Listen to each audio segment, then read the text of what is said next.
Best football program in the SEC Conference. You have now arrived at Stadium in Gale. The kick, it's been blocked again! How about it? It's been blocked again! It's going to heat one deep down the field. It's going to be to the goal line. It's going to be gone! It's a touchdown! And the Gators have won the game! Tyreek Cleveland! How about it? I can't believe what I just saw! Dropping back to throw. Thompson fires the ball over the middle. It's Norrick got a touchdown! Norrick got a touchdown! Oh, man! Norrick's got a touchdown! Ahmad Black, in his final game as a Gator, takes it all the way home and sends Urban out the winner. You have now arrived at Stadium in Gale. Boys and girls, ladies and gents, welcome to another episode of Stadium in Gale. It's your favorite Uncle Silk. It's Dan. And Delatorre. Same corner, same time, and a weird L, coming off a weird L, man. But nonetheless, we are here. It's Florida State week. It's rivalry week. I still feel good nonetheless. This team is a little bipolar, but it is what it is. How you guys feeling? Nick, how are you feeling? You just got off the airplane not too long ago. Had to drive back. Yeah, Tell us about Vandy. Love Nashville, man. Great city. It is far and away, head and shoulders, the best college town. Not a college town, it's a city, but best SEC city. Hung out with a bunch of the writers. Went to Broadway. Had a good time. I think I was possibly going to get mugged. Zach Albaverdi, shout out to him. Kept me from just, drinking, being friendly with the wrong people. Zach came and grabbed me and was like, hey, man, I think it's time to go. So we left. You think you TJ? Hey. And shout out to our boy Mike, who was disappointed that only 33% of Stadium and Gale made it to Nashville. We'll work on it for next time. I've definitely shout out to Tennessee Mike, bro. I definitely want to make Nashville this season, definitely as far as business and a lot of things didn't go how we planned. There's been a lot of twists and turns. And I couldn't go, like, I knew I was going to Florida State week. That popped up. We just had to make that happen with just the vibes, just going with the network and also these seasons. But the Miami week, and I went to USF. I would have went to Nashville and then Florida State all back-to-back weekends. Yeah, throwing Thanksgiving in there and everything else. You got to. Right, it's a lot. That would be a hell of a schedule, right? Yeah. But we're going to make it happen the next time. Shout out to Hayes Gaming that says he's here to watch Uncle Percy Harvin Silk. Hey, you know how I inside joke games, there, baby. but yeah. ready to go. Appreciate it. Hayes Gaming. I'm actually reporting down from the 954 Coral Springs down here in the old childhood home.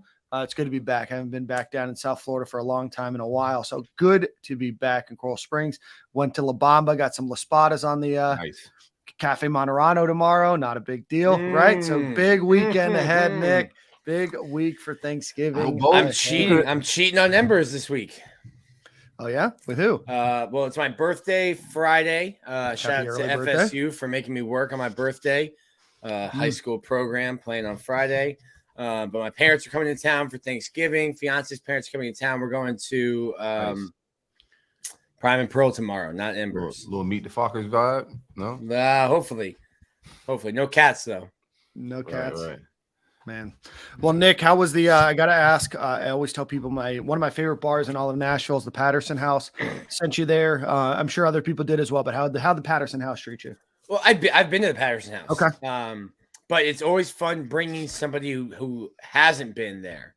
It's like it's in a nondescript building, like this little corner building. There's really nothing around it. And you walk in and it looks like you're in a library. There's, a little stand where the hostess or host is waiting, and behind them is like a bookshelf. There's a couch, and then you walk through like this curtain, and then there's just like this speakeasy type bar. The bartenders are super knowledgeable. Was talking to our bartender because Zach Albaverdi, not much of a drinker. And these drinks are elaborate. So I get my old fashioned, a bacon infused old fashioned, fantastic. And this guy kind of like asked Zach what he likes, figure something out. Zach had two of them. It's a really cool spot. If you're in Nashville, definitely definitely would suggest that. Biscuit Love was fantastic. Hit up $5 Bakery today, and then went to the Parthenon. And it was my first time actually going into like the museum. So love Nashville. Yeah, no, Five Daughters Bakery. They have cronuts. Did you get a cronut, Nick? Yeah, so sure did. It's like a croissant donut. Has I think they said it has 100 layers or something like that. Fantastic. Yeah. Patterson House was probably the first speakeasy I ever went to. I think it was in 2011. Was in Nashville. A buddy of mine was in law school there. Said, hey, you have to go to this bar. At the time, I was used to drinking, whiskey and Coke and whiskey and water, etc. I was like, you have to go.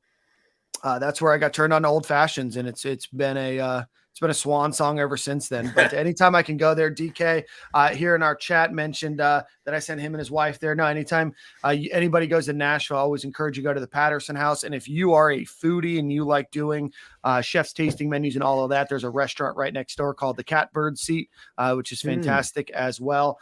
So Stadium and Gale will be in Nashville in 2 years. Hopefully it doesn't necessarily coincide. I'm going to Nashville before then. I'm not waiting on this show. I'm gonna go like Good point. We may never have a UF Vanderbilt game consistently every other year with the new schedule that might come out. I just gotta get to Nashville. I think you got the men's basketball tournament there, SEC basketball tournament in Nashville. Is it? All right. I can fake like I'm doing some content out there or something. Yeah.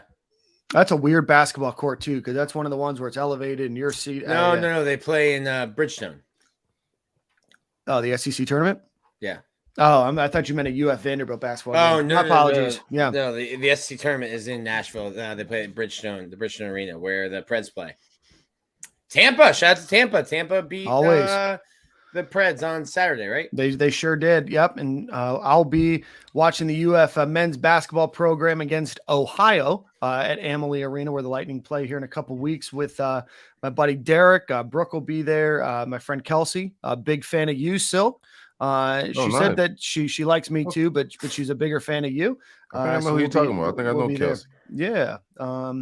So that'll be a good time. But just a quick housekeeping note, was cool to watch. I don't think we'll get much into it. It was great to watch all of the UF basketball game on Friday evening. We'll watch the highlights of it. But to come back down from a 19-point deficit to steal that game from FSU is just what I can envision will happen this weekend. Well, this Friday against FSU in football. But we'll see. Well, we have our buddy James Coleman that covers FSU joining us today. So we're going to kind of do an inverse of what we would normally do on Stadium and Gale. We're going to talk a little bit about the upcoming game. We'll talk then about recruiting, and then we'll talk about the Vanderbilt game this past weekend. But before we do that, as always, this show is sponsored by our friend Alan Horn with State Farm Insurance. Visit him at Alan Horn. That's ALANHORNE insurance.com, or give him a call at 706-692-2888. Florida, Georgia, Tennessee, and Alabama. It is free to get a quote. It is always worth shopping around your insurance, whether that's home, boat, car rental, business insurance, retirement planning, whatever it might be. Give Alan and his team a call again, 706-692-2888 or AlanHornInsurance.com. So, you want to introduce our guest for the show today? Absolutely. We're kicking it with James Coleman, former Florida State fullback, and also host of Spear Tactics. James, how's it going, my dude? I'm gonna say sporadics. I don't want to get my guy. Sporadics. My bad. My guy Chris. I think Chris hit me. Chris coming on too, or I hope so. We don't see Chris in the chat room right now. We can resend him the link, and while we do that, we can get started. I think he's on his James, you played fullback? Yeah, fullback. I'm a big fullback and punting guy. Those are my two things. Shout out to Hunter Joyer, the last fullback at Florida. Yeah, I'm not a big punter. I hate punting. Kickers are weird to me, but kickers are weird. Kickers are weird. Punters are people. Physicality. The world was a better place when we used the fullback more. The nation just felt more macho. It's very soft now. Mumble rap yes, and not lack of fullbacks is bothering me, but it's all good. I'm getting old though. Yeah, I like mumble rap. I'm okay. Depending on who mumble. Depends on who mumbling. Some of them mumble okay. The Migos shot unfortunate, whatever. But I like them, but not all of them. Future mumble rap technically, but he my age, so he ain't really. It's a couple. He mumbles, but it's a little clear. Yeah. Outside of that, man, how you feeling? I know we got the big tailgate. I do want to shout that out. We have a Florida State tailgate in Tallahassee this Friday for any Gator fans pulling up. We're gonna be at lot 19. Also, you can check the roll-ups Twitter page in the bio for that link, or on our profile page anywhere on Twitter. You'll find a link for it. I'll send out another tweet. But if you're coming to the game, you don't have anywhere to hang out. Even if you do have somewhere to hang out, cancel those plans. Come pull up, hang out with us. We're at the top of lot 19, giving it up. James, that's your spot. What it's like out there? Tell the people what it's like. I mean, it's nice. It's a nice little view. It's really easy to get in and out of once you get up there. But we're at the top. You can see Doak. You can see the soccer fields. We're gonna have a good vibe. Ever since I caught that COVID bad, like it dogged me. So I don't like being around people too tight sometimes now. So we can get spaced out. We can have a good amount of space there, and really we're gonna just party, man. It's all you can eat, all you can drink, all you can smoke cigars. I can't vouch for the other stuff, but that's there as well. I can assure you it'll be there. But the cigars will be provided by thehumidor.com. The alcohol will be provided by ABC Fine Wine and Spirits and Game Day Vodka. Game Day Vodka does do a Florida State vodka as well as University of Florida vodka. So if you're allergic to Garden and Gold vodka, we'll make sure you have some blue and orange vodka that you can partake in as well. And then the food, a bunch of different people from Tallahassee. If the food's not good, please let me know, because I roast people. Like if it's not a good product, I want to know. But as far as that, if you can outdrink this tailgate, you got problems. I'm gonna be honest with you. You should go get help. But we're gonna have a good time, good vibes, and then hopefully we're gonna test it out, James. I know a few people that's gonna test it out coming from the Gator side, man. Please do. I don't want to take it back, but we hopefully have good vibes to where we can actually see a game where we're entertained. I always tell people this: outside of the spirit of the rivalry, for me, I'll be entertained as long as we're winning. But if not, I would at least like to not leave the game early. So that's kind of one of my things that I've been wishing for this season. No doubt. Now we got to talk some football. Dan, you can lead the way. FSU goes into this game for the first time in a while as favorites against the Florida Gators. Going strong right now. They're in Tallahassee. Mike Norvell and Jordan Travis have them humming at 8-3 right now. I think they're second in the ACC. Their division, what are they in the Atlantic division there? But things seem to be humming there in Florida State. You guys were able to flip a recruit today. It seems like a lot of good things are happening in Tallahassee. James, give us the overview of what's going on this season and why you guys seem to be finally putting it all together. Well, being for real, it's a combination of being healthy at the right time, finally having a proper age type of, this is one of the older teams that they've had in quite some time, and the ACC kind of having the turnover. Clemson, even though we lost, you were able to be competitive, but Clemson doesn't have the quarterback play that they've had in past years. This was one of the better North Carolina State teams, but you knocked their quarterback out, and you should have won that game. Wake Forest, it's kind of like Vanderbilt. Every 4 years, they have a bunch of guys who probably going to become senators and doctors and judges and stuff. They just happen to be good in football. I mean, it's hard to beat a bunch of 26, 27-year-olds that are in shape, but you still should have won that. But when you look at Syracuse and the other teams, and this is where you kind of judge the climb, you're not Clemson ready yet. You got to still get there, but you should be able to beat the teams that you're on par with, and as well as a rival. So beating Miami very handedly helps. And again, being healthy. With guys like Fabian Lovett, Jared Verse able to come in and play, that gets you the ability to be able to show proof of concept. You can only sell that we're going to be better for so long and not be better. Eventually, you got to be able to show the product on the field. And one thing that Mike Norvell, I hate non-tangible things like it looks better, it feels better. At the end of the day, it's about wins and losses. That's why we played this game. Looks don't mean absolutely nothing to me. But right now, it looks like we're an 8-3 team with the ability to be a 9-3 team. So that looks a lot better than a 5-7 team that people are saying, it feels better than the previous guy. I think Mike took over in a tough spot though. Like you had Jimbo that was checked out, then you had Willie's seasons, and then you take over and it's 2020. So recruiting's harder, the schedule's weird. Where do you think that the program is now in year 3. Recruiting just get a big flip today. And then obviously the big 4-game run that Florida State's on right now, just murdering teams. I mean, it's not right where you want to be at. Anytime you fire a coach before 3 years, to quote an athletic director from a rival, won't give his name, but you guys might be familiar with him. Anytime you fire a coach early, all you're doing is setting yourself up to fire the next coach early.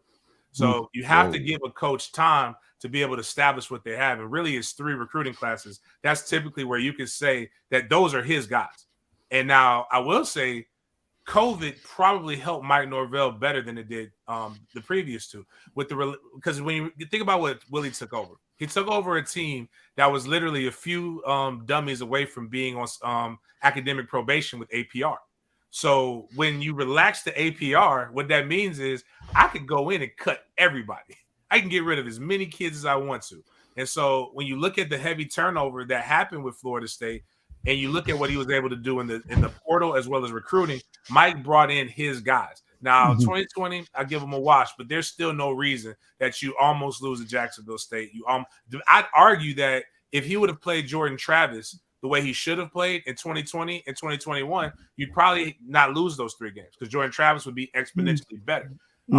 As I talk about like some guys like Kalen DeLoach, the only development of Kalen DeLoach is that Kalen DeLoach is playing. He didn't play at first. So it's easy to get better when you actually play. But I think he was trying to find himself, trying to listen.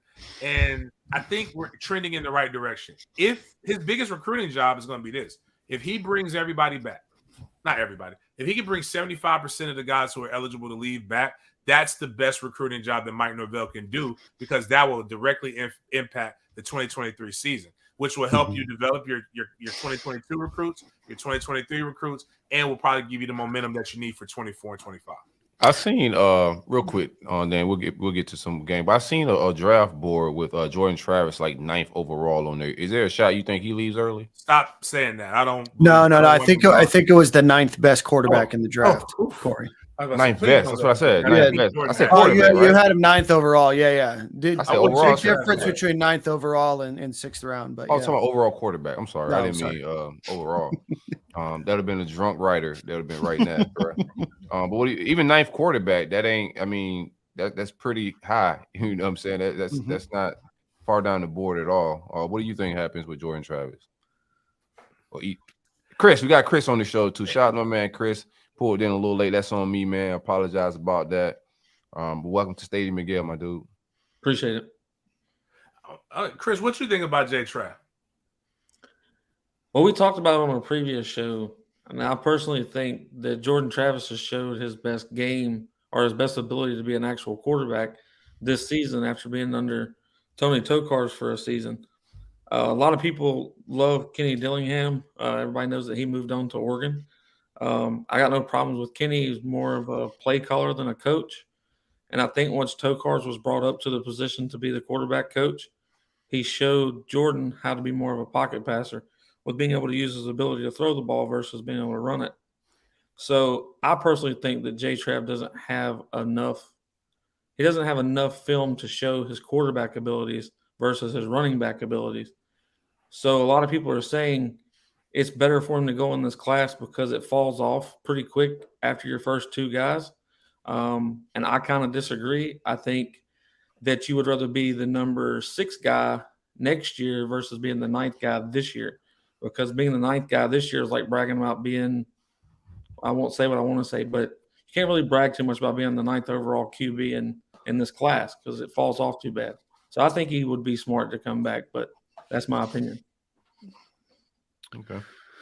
Well, let's get into this game a little bit. FSU right now is considered one of the most explosive teams in the country right now on offense. From a rushing attack perspective, I think they've had 6 or 7 straight games in a row with over 200 yards rushing. Putting it together, Jordan Travis, the running backs. What do you guys think going into this game FSU needs it to do to attack Florida to be able to win this game? And what are on the opposite end of that? What are some concerns that you guys may have just about your offense, just overall before we move to the other side of the ball? I think you just hit the nail on the head. I mean, we've got to be able to establish the run. You've got Trey Benson is that's a man right there. That's a lot of guy, especially when he gets going full speed. Trayshawn Ward gives you a different type of guy, very good vision. And you couple that with the zone read. I think what you see is a lot of similarities in offense. So I think your defense gets the chance to see it just with a bigger version. When he decides that he wants to be an athlete that can run. The difference is you see a more accurate passer with probably better targets that provide a bunch of different trouble. Like you got 6'7" is very difficult to defend, no matter who you are. That means he's got a wide catch radius, and he can just jump. You can throw the ball to the moon, and you have a shot. So you got that with Johnny Wilson. You've got Pokey, who's explosive, and you've seen kind of sometimes Florida can give up, and with the safety play, the propensity to give up the big play, and then you've got guys like Micah. I want to say not Micah Parsons, Micah Pittman, who's doing his thing. So if you can keep them honest and have to play the pass, it helps develop the running lanes, and I think that's kind of where they've got to do. It's just attack where you've seen teams be able to do it. I would say the person that really terrifies me. I'm kind of glad the one guy got kicked out, even though I think Prince is doing well. Princely, I think that's his name. This event, I think he's doing very well. But that identify what Gervin Dexter is, and just I'm not into measuring contests. Like that guy's good. I'm not wherever he's at. I'm going to either run away from him or I'm going to invite him upfield and try to counter and get back up. And Miami said Kevin Steele said we ran a counter like 75 times or something against them. Try to get that against Gervin, but Gervin is definitely a guy who I would not mind cheering for on Sundays. If I have to while covering the Jaguars, I'll just put that out there. Yeah, I think the weakness run wise on our defense is definitely on the edge. If you saw the Vandy game, they struggled going between the tackles, but they got on the edge and was able to do some stuff with the speed they had at running back. Also, I think Watson's not Deshaun Watson, but Desmond Watson. Man, Desmond Watson is a big body to move at defensive tackle as well. So they clog up. Is that the 400-pound kid? Mm-hmm. Yeah, that's a big boy. What, James or Chris, talk to us a little bit about defense. I mean, I think you look at all the facts, you look at all the figures, no matter who FSU has played, this season, they seem to have moved the ball well. Even in that Skid Row that you guys had, where you had 3 losses in a row, you guys were still moving the ball. You guys ultimately haven't lost by a lot of points this year. Talk to us a little bit about the defense. Defense, over the last, couple of games, you let up, 16, 3, 3, and 17 over the last 4 in those last 4 games. How's the defense showing, or is that just a product of playing, Georgia Tech, Miami, Syracuse, and a very depleted Louisiana team? James, you can take it out. Okay. I'll go after. Okay. Yeah. I think even when you go back and let's look at the 3 losses, and really look at Fuller in particular. Like Fuller is a guy who everybody's been fired since he got it because he wasn't a sexy name. But he's actually not a really bad coordinator, especially when he makes adjustments. Guys have been in a position, they just ain't made plays. But look at the 3 losses. Wake Forest really had their way in the first half, and that's just a really funky offense. I don't know why, without having Fabian Lovett and Jared Verse fully at your disposal. But they scored a touchdown the beginning of the second half. Then they did not score again until the end of the second half, where we were mounting a comeback. I would argue that we just, for whatever reason, our offense went silent and you couldn't score enough points. That happens sometimes. When you look at NC State, NC State scored 1 touchdown against that defense. They were humming. They also knocked the quarterback out, but that was the fourth quarter. If Florida State scored any points, you beat NC State. And then when you go against Clemson, again, at that point, you held Clemson to one of their lower point totals for most of the and yardage totals. But it was more so that your offense just fell asleep. So I think the adjustments that he makes, those guys are getting more and more confident. And when you look at the duo of Fabian Lovett, Big Robert Cooper, Jared Verse, and now Patrick Payton, who's one of the guys he's recruited, because everybody talks about what John Papuchis, I think I said his name right, or Papa Duck, whatever his name is, the defensive end coach, he's been developing cats. And that's one of the guys he recruited. And they're all coming off the edge and doing well, and you're able to get waves. Look at Josh Farmer, who's a local product, along with Jared Jackson, who's another transfer from Louisville. And they've made the linebacker play elevate with your Tatum Bethune and your Kalen DeLoaches. I think that's really where you're going to see if Kalen DeLoach and Tatum Bethune are able to flow and play defense. Like you guys know how Randy Shannon's linebackers, they just flow. It's responsibility and roles is to get to the ball. It's been like that since I played against Randy Shannon defenses in the early 2000s. But I think the weakness comes in is, can you exploit the corners? Even though I think we got good corner play, but our safety play is probably the opposite, I would say, of what Florida has. Our safety play is really, really good. You got two NFL guys, Akeem Dent and Jamie Robinson. Jamie Robinson is a very good tackler, flies around to the ball. And then you got another one, Cheyenne Brown, who could come in when Jamie Robinson, goes to play the nickel if you go into a 3-wide set. So it's some cats, it's more bodies, but it's just not as deep. But I think that's where complementary football comes into play. If Florida State is able to stop them and if Florida State is able to score on offense, that's when you kind of play into it. And I think they've done a really, really good job of that outside of a few games. What do you think contributed to the scoring drought in the second half of the North Carolina State game? I would say that Jordan Travis being afraid of using his legs and wanting to be a quarterback. And I get that sounds like my guy.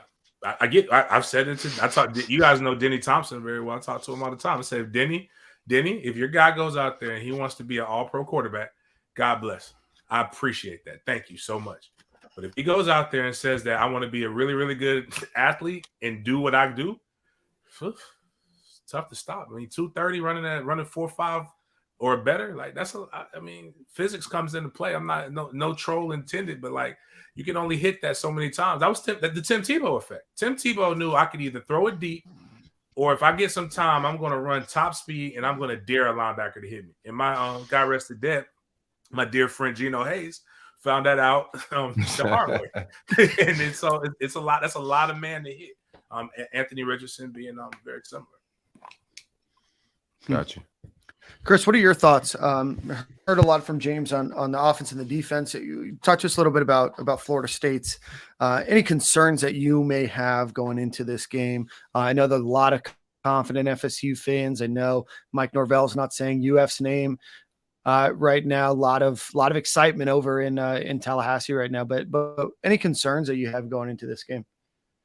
Well, I want to say that I'm not concerned so much, but I know that Napier is a game day coach. And depending on how these guys take the film that is going to be watched as far as covering our offense goes, how you win against Florida State is by taking out the core of our defense. Taking out the core means if you can take Fabian Lovett, Kalen DeLoach, and Jamie Robinson out of a play, then you're going to score on us quite easy. So what I'm worried about is as good as Napier is getting a guy on particular players to get them out of their play or to get them out of position with whether it be scheme or whether it be a body on them. What I'm worried about is how well he prepares his athletes and players for that. Because I think Napier is one of the best X's and O's coaches that's in the state of Florida personally. Oh, wow. And I also think that Norvell lives by scheme, and he says that his playbook is built for playmakers. You have to make those big plays for us to succeed. So if you take us off rhythm or take us off balance, then that would concern me, because I think Napier can do enough in the first half to stick with Florida State. It's depending if the will of the team, as in Florida, if y'all's will's there, this game will be close all the way to the fourth quarter. But if these guys are checked out, because there's rumors that there's 15, 16 of them going to transfer out. So if that's the case, is their will there? Are they going to give their absolute best, or are they going to give up after the first half? And then me personally, I hope y'all give up, but I don't know. I understand. Yeah, Chris, I think you've got some Gator fans in the chat here wondering a little bit about some of the game day coaching, and definitely some question marks, I think, from some of the Gator faithful about Billy Napier on that end of things. Nick, are you there? I know your camera's turned off. Yeah, I had a rogue dog walk in. No, you're good, man. Hey, got a quick question. No, the Gators got a little banged up against Vanderbilt. Had some players out of that game against Vanderbilt. 2 Gators were on their probably 4th, 5th, and 6th string wide receivers for part of that game. Obviously, Ventrell Miller, the linebacker, is currently appealing his first half suspension against FSU for targeting in that Vanderbilt game where he got in the second half. But Nick, how does Florida look going into Tallahassee on Friday from an injury perspective? Injured? Still injured? Yeah. I think you're Ricky Pearsall is going to be really the one you need to watch. Sustained a concussion last weekend. You're going to have to go through protocol to see if you can come back. Obviously, Ty Bowman coming in and playing so much. He had a couple of drops. Florida had a bunch of drops, but the receivers are going to be banged up. I don't expect Jaquavion Frazier to play. So your receivers are going to be banged up. Xavier Henderson, I think, is a high ankle sprain, so who knows how long. Those tend to linger. Can he come back? And if he is coming back, he's probably not 100% healthy. And how much can he contribute? More so than the receivers. And I know that we're talking about, the safety play being suspect, but the biggest thing for Florida will be Ventrell Miller. Now, the appeal process isn't anything Florida can do. The SEC has to send it to the national officiating chair, who is Steve Shaw, who used to be the head of SEC officiating. The SEC would have to send it to the national office, and the national office would have to do it. I've got some numbers to call tomorrow morning. It's been a travel day, but it's got some numbers to call tomorrow morning to see if that's going to happen. If Florida doesn't have Ventrell Miller in the first half, that's bad news. He is the Wi-Fi of the defense, and if you try getting stuff done without Wi-Fi on your computer, it's not going to work. So Florida's defense needs him in the middle. And the way that Miami, the way that Florida State's offense has been running, you can't afford not to have Ventrell and then to get him back in the second half, but you're down 28 points, because you didn't have your captain and your guy in the middle. So that's going to be huge for Florida. I think Florida and FSU probably have the same game plan, though, and to establish the run. If you look at Florida State, I mean, they're the number one in the ACC, the number one passing defense, total defense, scoring defense, kind of middle of the pack when it comes to rush defense. Now, the linebackers are playing better, and part of that rush defense is, 250, I think, from like Louisville earlier on in the season. It's not the same team now. But Florida is what they are, and we know they need to run the ball. Thought they'd run it better. We haven't talked about Vandy yet, but thought they run it better last week. Florida needs to establish the run, and then use that, to their advantage. If you start getting guys selling out for the run, to then hit some play action passes and take advantage of those safeties. I think Florida runs is not a problem. I think when AR decides not to tuck it or they decide not to call design runs for him, that's when the issue. So I don't have any second thoughts on my offensive line in the running. Vanderbilt came in to stop the inside run, shut down the A gap, and was going to pretty much test AR and see how much he wanted to run the ball. And I think we came in with kind of a Kentucky game plan. We threw it around 42 times. We weren't aggressive in the run game. We only had one design run at the top of the first half. So just from that standpoint, I think they need to make it more of a point to run the ball with AR and not give him the option sometimes. Yeah, Gators only rush 21 times, 32% of their plays against Vanderbilt. Obviously very different than I think a lot of fans expected, especially from what's been working this season. Well, Chris and James. It was some weird calling. So in-game, Chris, we got a lot of problems with in-game stuff around here, Chris, but we appreciate that compliment. We talked about that, man. Billy Napier hates punters. He runs on 3rd and 8 because he's already going for it on 4th down. He'd rather pick up 2 on 3rd and 8 and go for it on 4th and 6. Analytics is ruined football. Like, just play, play. It's not overthinking. Play field, don't overthink it. Yeah. I mean, the biggest thing to me for Florida, against Florida State, which I mean, against anybody that y'all have played this year, it's what Anthony Richardson's showing up that game. What Right. kid are you getting that day? So, Yeah, Florida, I know, is still hoping for kind of a complete Anthony Richardson and complete running back game. I think that we've had some flashes of both. Certainly, the rushing attack as a whole has been a lot more proficient than the passing attack. But if Florida's able to put it all together in a game, they certainly could be dangerous. But we're going into game 12, so not gonna hold my breath, but also, not gonna say it couldn't happen either. James, Chris, let's get some score predictions from you. Florida and Florida State's obviously a rivalry that has been the talk of college football for as long as any of us have been alive. It's always a game that everybody looks forward to, usually on the last Saturday of the year. Unfortunately, we get this one right after the St. Thomas Aquinas game on Friday evening this year. But Chris, James, give us a score prediction for this one. Mine is 38-27 for Florida State to win. 38-27. Okay. I'm gonna go 35-24. Anthony's that I'm a closet Anthony Richardson fan, so I think I know what Ant can do. So hell, I know his high school coach said real well. So it's just but I also know that defense has some injuries, and I know right now it looks like we're healthy and we're moving forward. And there's some guys that I think have some really reachable goals that mean something still. 1,000-yard receiver and 1,000 yards on the ground. Those mean things. So I think those guys are going to come out and play. And but I think it's also still a rivalry. So I don't see a blowout in this one. But I do see I see it being relatively close, and maybe somebody breaks it open in the fourth, and hopefully that's us 35-24. Maybe we can throw some slow mesh concepts in there, Nick. You and I are on the same page. I've said all year, Florida has a chance to beat anyone with Anthony Richardson on the field. And now you just don't know because he's a young kid right now, a young starter. I mean, maybe at this point in the season, you're not considered a young starter anymore, but I mean, this is first year as a starter. You've seen that roller coaster of ups and downs, but I think he's played well enough for us to win every game out to Georgia.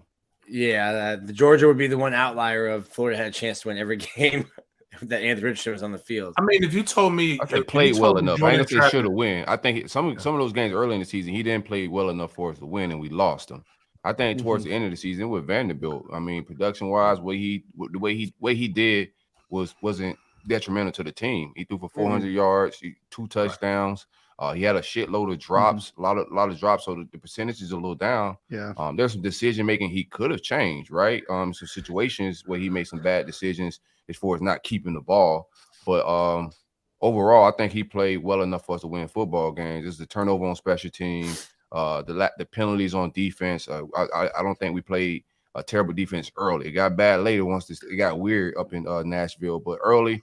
We was getting stops on third down. It was personal fouls and things like that, extended drive. So we're the best disciplined team in the SEC. Then all of a sudden, this past week it got a little weird. But those are the things that cost us the game. It wasn't Anthony Richardson. Anybody saying it on the timeline needs to get tested for crack. If you told me Jordan Travis went 25 for 42 for 400 yards, I would expect a win. Right. I mean, that's pretty darn good. 3 touchdowns, 1 interception, and then you add in interception wasn't even on him. So it was a drop. But I'll say this. One of the things that, hopefully I get a chance to see him this offseason. Now, we were talking about a little bit. I think too many times, and I've learned this as an adult. I didn't know it as a player, but I learned this as an adult. You can make a lot of money being who you are. If you're who you are unapologetically, somebody's going to buy that.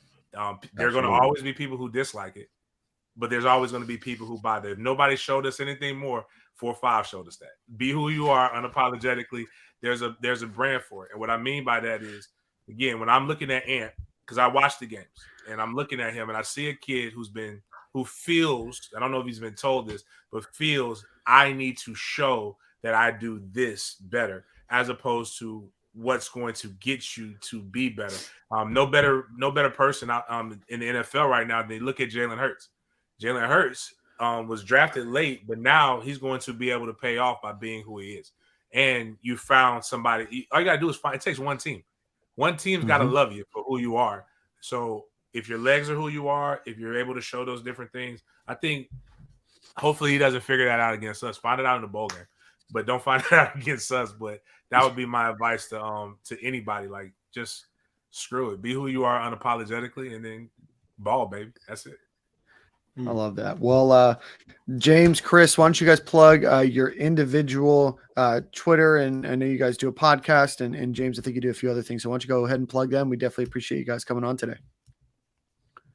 You can find me at any social media, whether it be Twitter, Instagram, Facebook, at Spear Addicts. And that's how you find me, and the YouTube page as well as at Spear Addicts. We do a show that goes on television on Monday and Thursday at 7:30 Eastern time. Nice. Television. All right. James. At Big Game James _36, because at Big Game James 36 is apparently still in Twitter prison, even though I see Elon. You're freeing people. Please free my dog. Oh, man. We need to get him to put a public poll out there, James. Maybe you can be like I'm not going to say freeing everybody else. God, dog, my man's done 3 hard years in the labor camp. But I see so many people get slammed. I don't know how I made it through all these years without getting like kicked out of here, man. It's like a miracle. Yeah, Silk cut himself a big day on Twitter today. Yeah, the crazy part is I had never been suspended up until that point. I got the death penalty right out the gate, so it was the wildest thing. But at Big Game James _36 on IG, on Twitter, at Sporadics with Chris on Mondays and Thursdays. Also post game, sometimes half game stuff. At Sports Den _live if you're looking for basically just a fun sports and topic show. We appreciate the likes people pay that. But bigger than that, man, I can't wait to hang out with the guys with the roll up on this Friday. Liquor will be there at 2, food will be there at 3. We'll be up there all day. We'll have televisions, we'll have screens, we'll have all the different things, man. It's kid friendly if you watch them. Just don't let them get into the moonshine or the edibles. That's not on me. That's on bad parenting. My kids drink like so. I'm with that. So, but would love to see guys come here and then let's fellowship in a manner in which is a little bit different. Absolutely. Social media is for the trolling. It's all for fun. When we get together, man, let's just have some good vibes. And then for a little bit until it's time to go battle. Excuse me. Because we ain't doing nothing. I tell people, I haven't lost the game in quite some time, but I have watched other young people lose games and win them. So would love to see guys come out, check it out. You'll be able to go to the website up until Wednesday. Then after that, just hit Silk up, hit myself in the inbox, hit Chris, CJ, Lariana, whoever, and we'll make sure you get your tickets to that because we want to make sure we feed everybody because some of y'all don't know how to critique in private. Y'all talk about people in public. So I want to make sure y'all are good. But if you buy 1,000 tickets on Friday, listen, the food is out when it's out. That's facts, man. I'm looking forward to linking up with you guys, man. I see y'all boys on Friday. I'm bringing cornhole boards for anybody that want this smoke. Bro, I got to roll up then because I know you don't got that arm. What? Ooh. Yeah. Now, we got this football game, too, that's like cornhole now.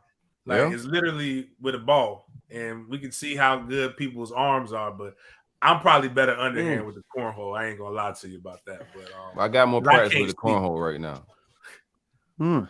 We'll see y'all boys on Friday, man. We appreciate y'all for hanging out with us, man. Chris, James, we appreciate your time today. Go follow them, Spear Addicts. That's Spear ATICS.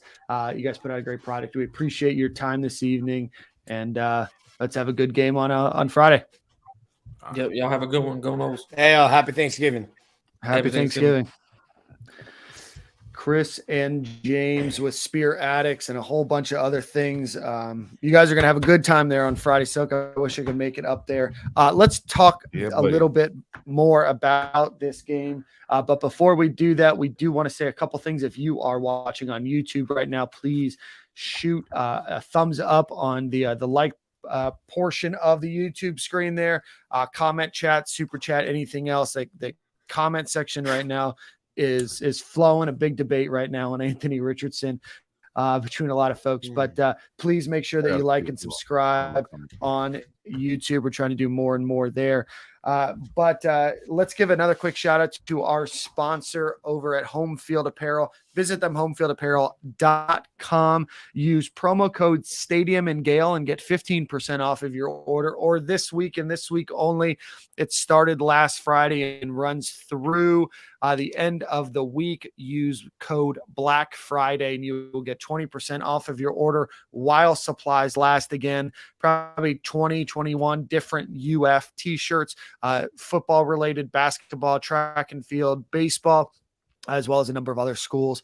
So whether it's a family member, a friend, whatever it might be, go check out Home Field Apparel and use promo code Stadium and Gale for 15% off of your order. Or for this week and this week only, use code Black Friday for 20% off. Let's finish talking about this Florida State Florida game.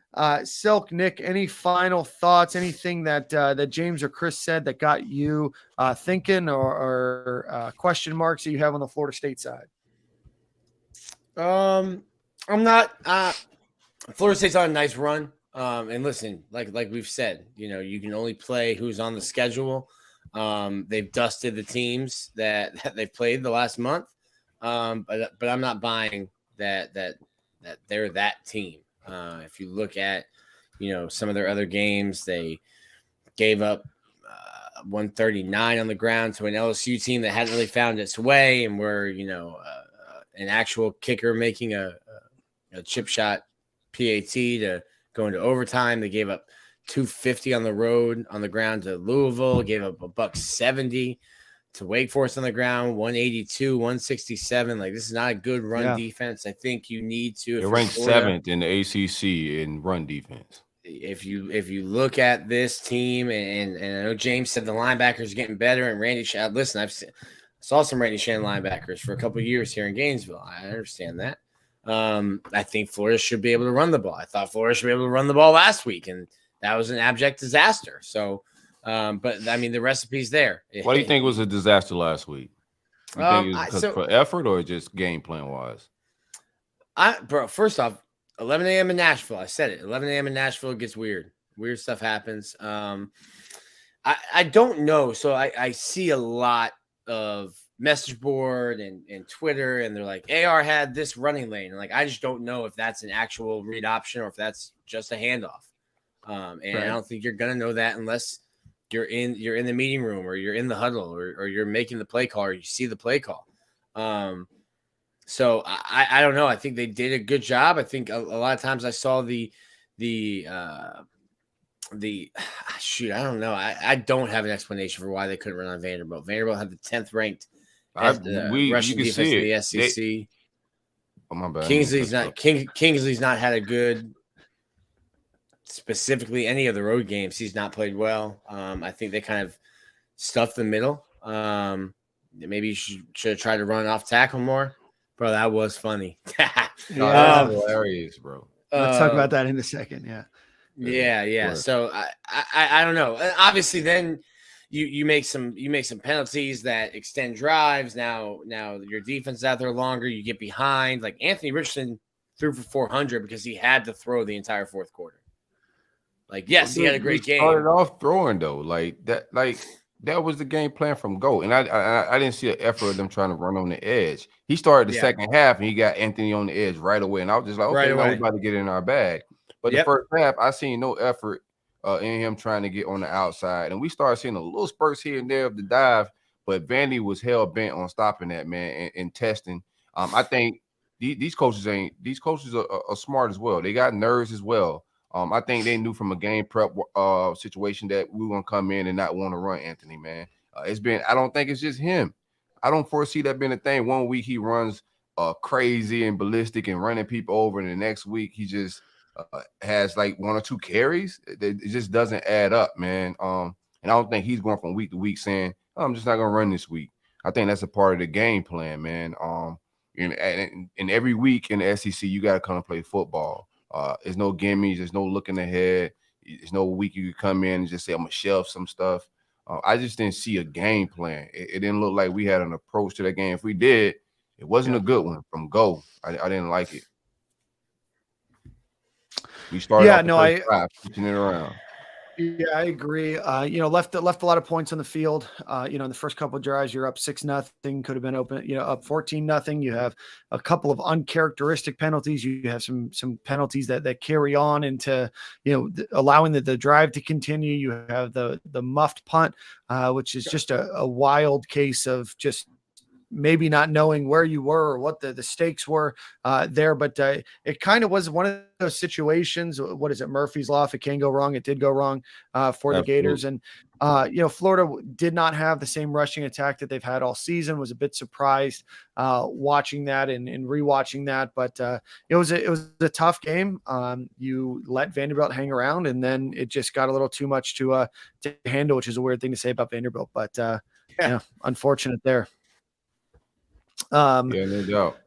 I handled Broadway. I handled Broadway better than they handled Vandy. Yeah, let's talk. I want to talk more Florida State. Yeah, let's talk about Florida State first. Let's not get too far off. We have a funny situation that happened on the timeline, and we appreciate our buddy Rob putting in a super chat about his comment was Dan Mullen thought Silk was an actual black historian. So now, if Danny you Mullen are, know who Silk is, man. I don't think he thought I was a black historian at all. He definitely. Yeah, no, I don't think. I think that I know for a fact that Dan Mullen knows who who Silk is. But if you want to know the cadence in which everything happened today, Silk here. Let me just pull up the exact tweet so I can make sure that I get everything right.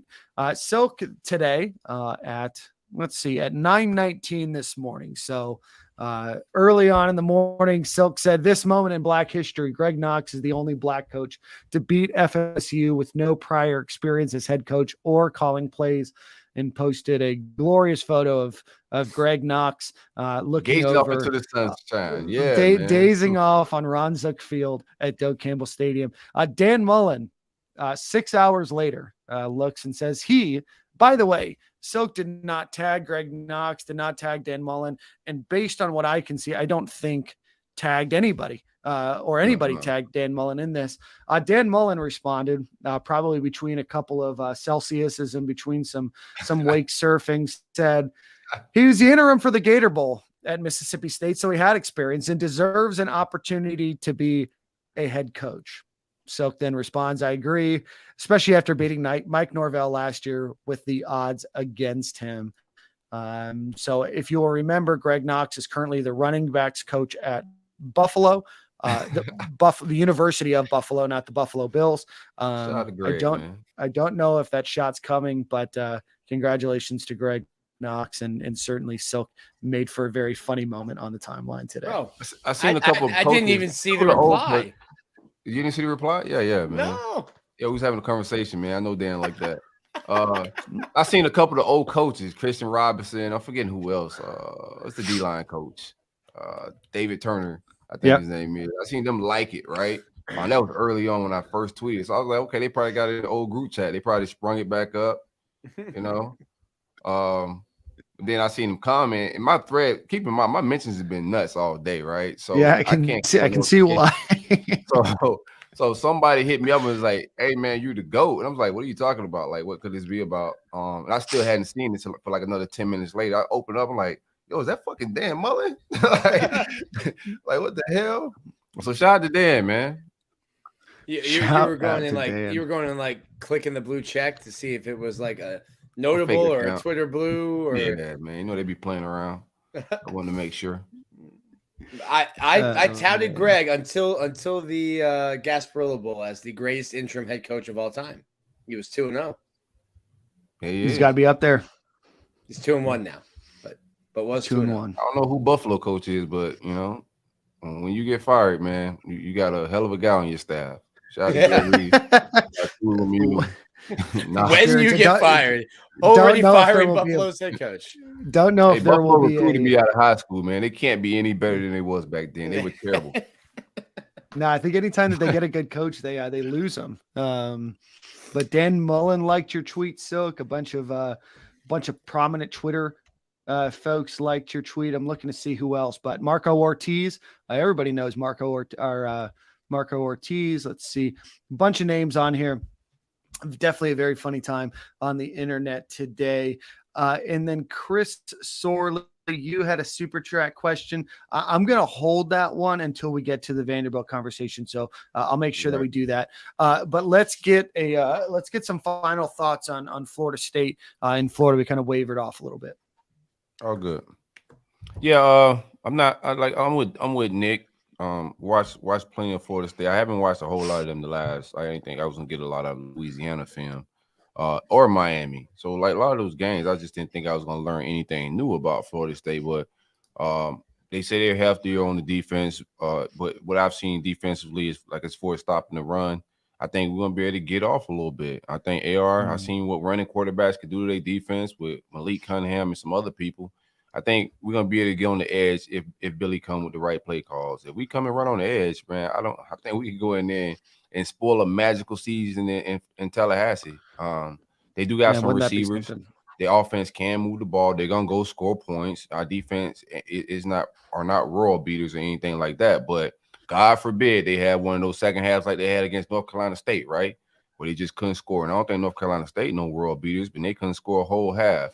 So if we stop that run and they have issues and we keep Jordan Travis in the pocket, it could go like these ties could turn.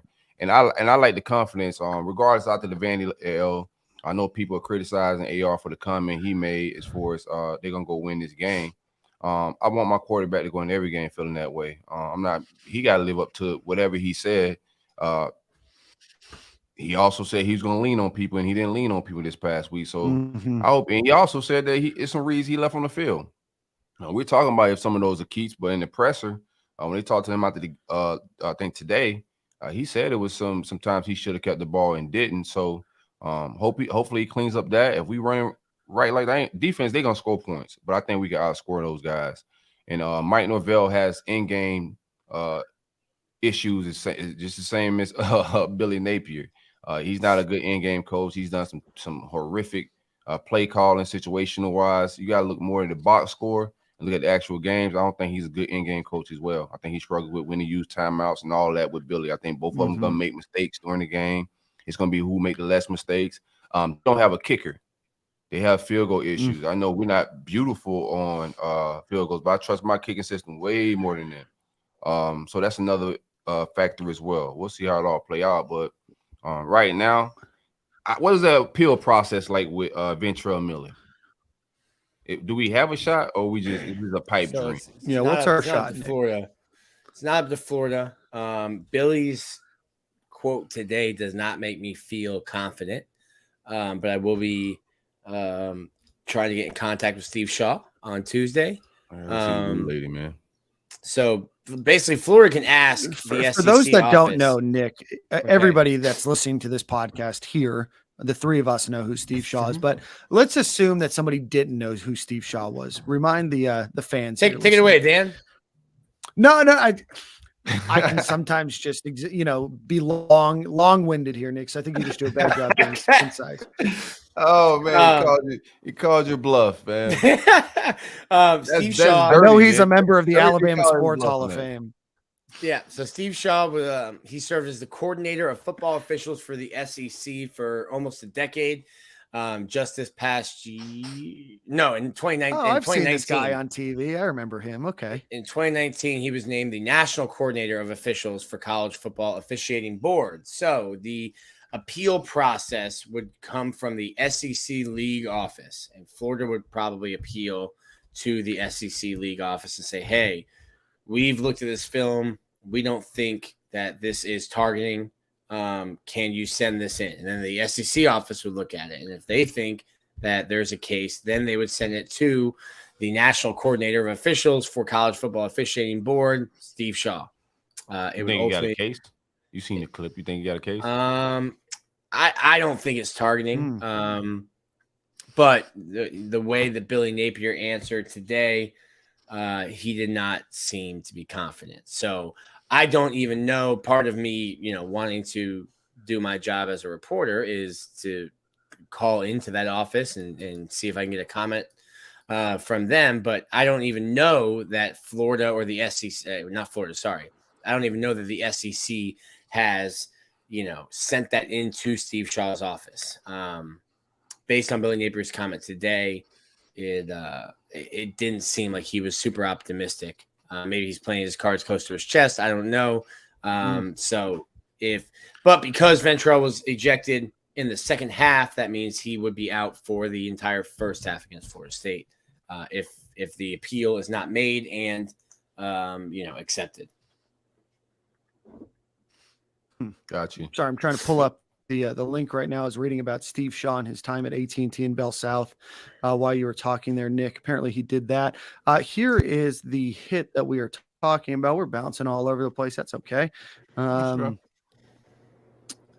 Share screen. We're still talking Florida State a little bit. I was just curious about Ventrell. Want to know. It's Mike wants to dump it off, and here comes the screen again. Drilled at the screen again. And we'll watch that again. Drilled. Mike wants to dump it off. Try to see if we can get a screen again. Now we need that that replay that they do on the TV. Dan, that's what we need. That we can't see nothing. No, it's the helmet they're looking for, the crown of the helmet. I thought his face mask actually hit the shoulder pad from a closer view. But we'll see how it all works out. If they do clear Ventrell up, I definitely feel a lot better about this game. But this probably better look here. Look at. Let's watch this. Let's shout out to my boy Dancing Bear, Desmond Watson. Look at look at him. It's poetry in motion. All right, so we will slow this one down. All right, so there you could look at it and say that's leading with the crown of the helmet, and I think that's how an official would say it. I think he's still seeing what he's hitting. Yeah, I think at one point that made contact. I think if he hits right here, that to me is head completely down, crown of the helmet. I think if you accelerate it a half a yard up, I think again, we're splitting hairs here on microseconds of time, but it does look like his head does peer up a little bit more right before he does hit. It does look like he gets shoulder first and then helmet. I'll be honest with you though. After watching that, I don't think it gets overturned. Yeah, no doubt. We got to survive the first half. I think we survived the first. I think we're gonna be able to go get points on that defense. I think we could be able to control the clock. I think we'll be able to get explosive plays. They vulnerable. We're a bigger team. I think our offense, we're a bigger team than them as well. It's gonna be. We'll see how the trenches work out.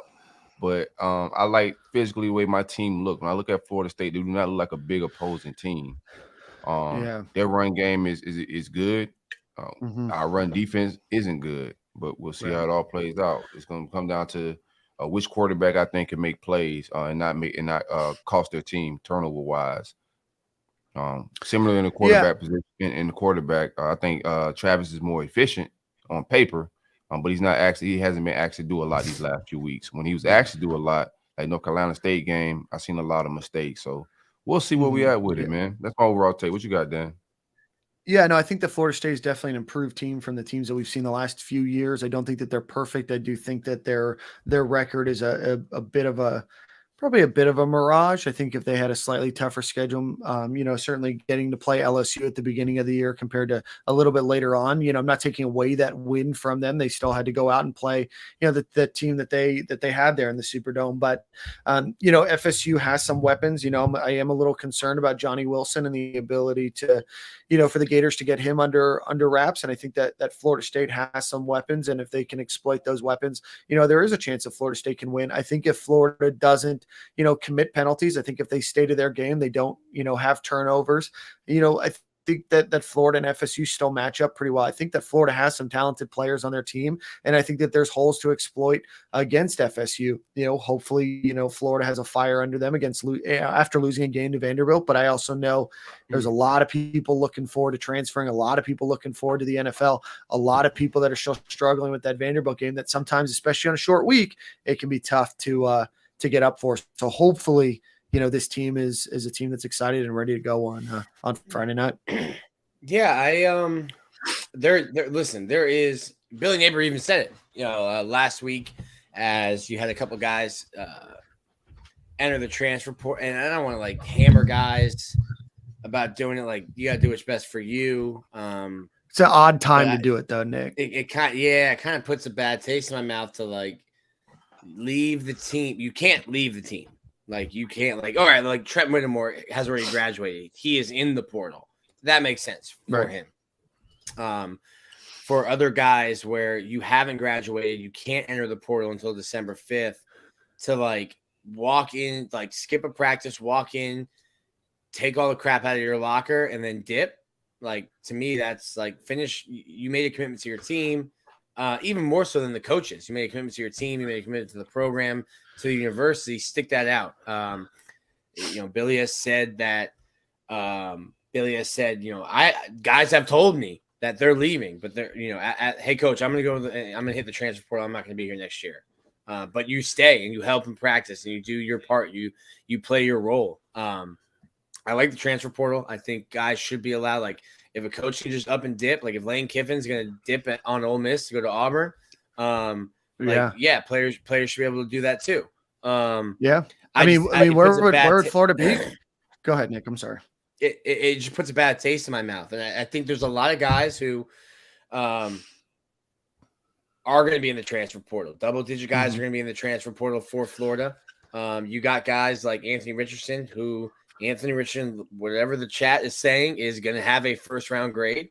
You've got other guys like what? It sounds like he may come back, though. I don't know, man. He's finally left some, What?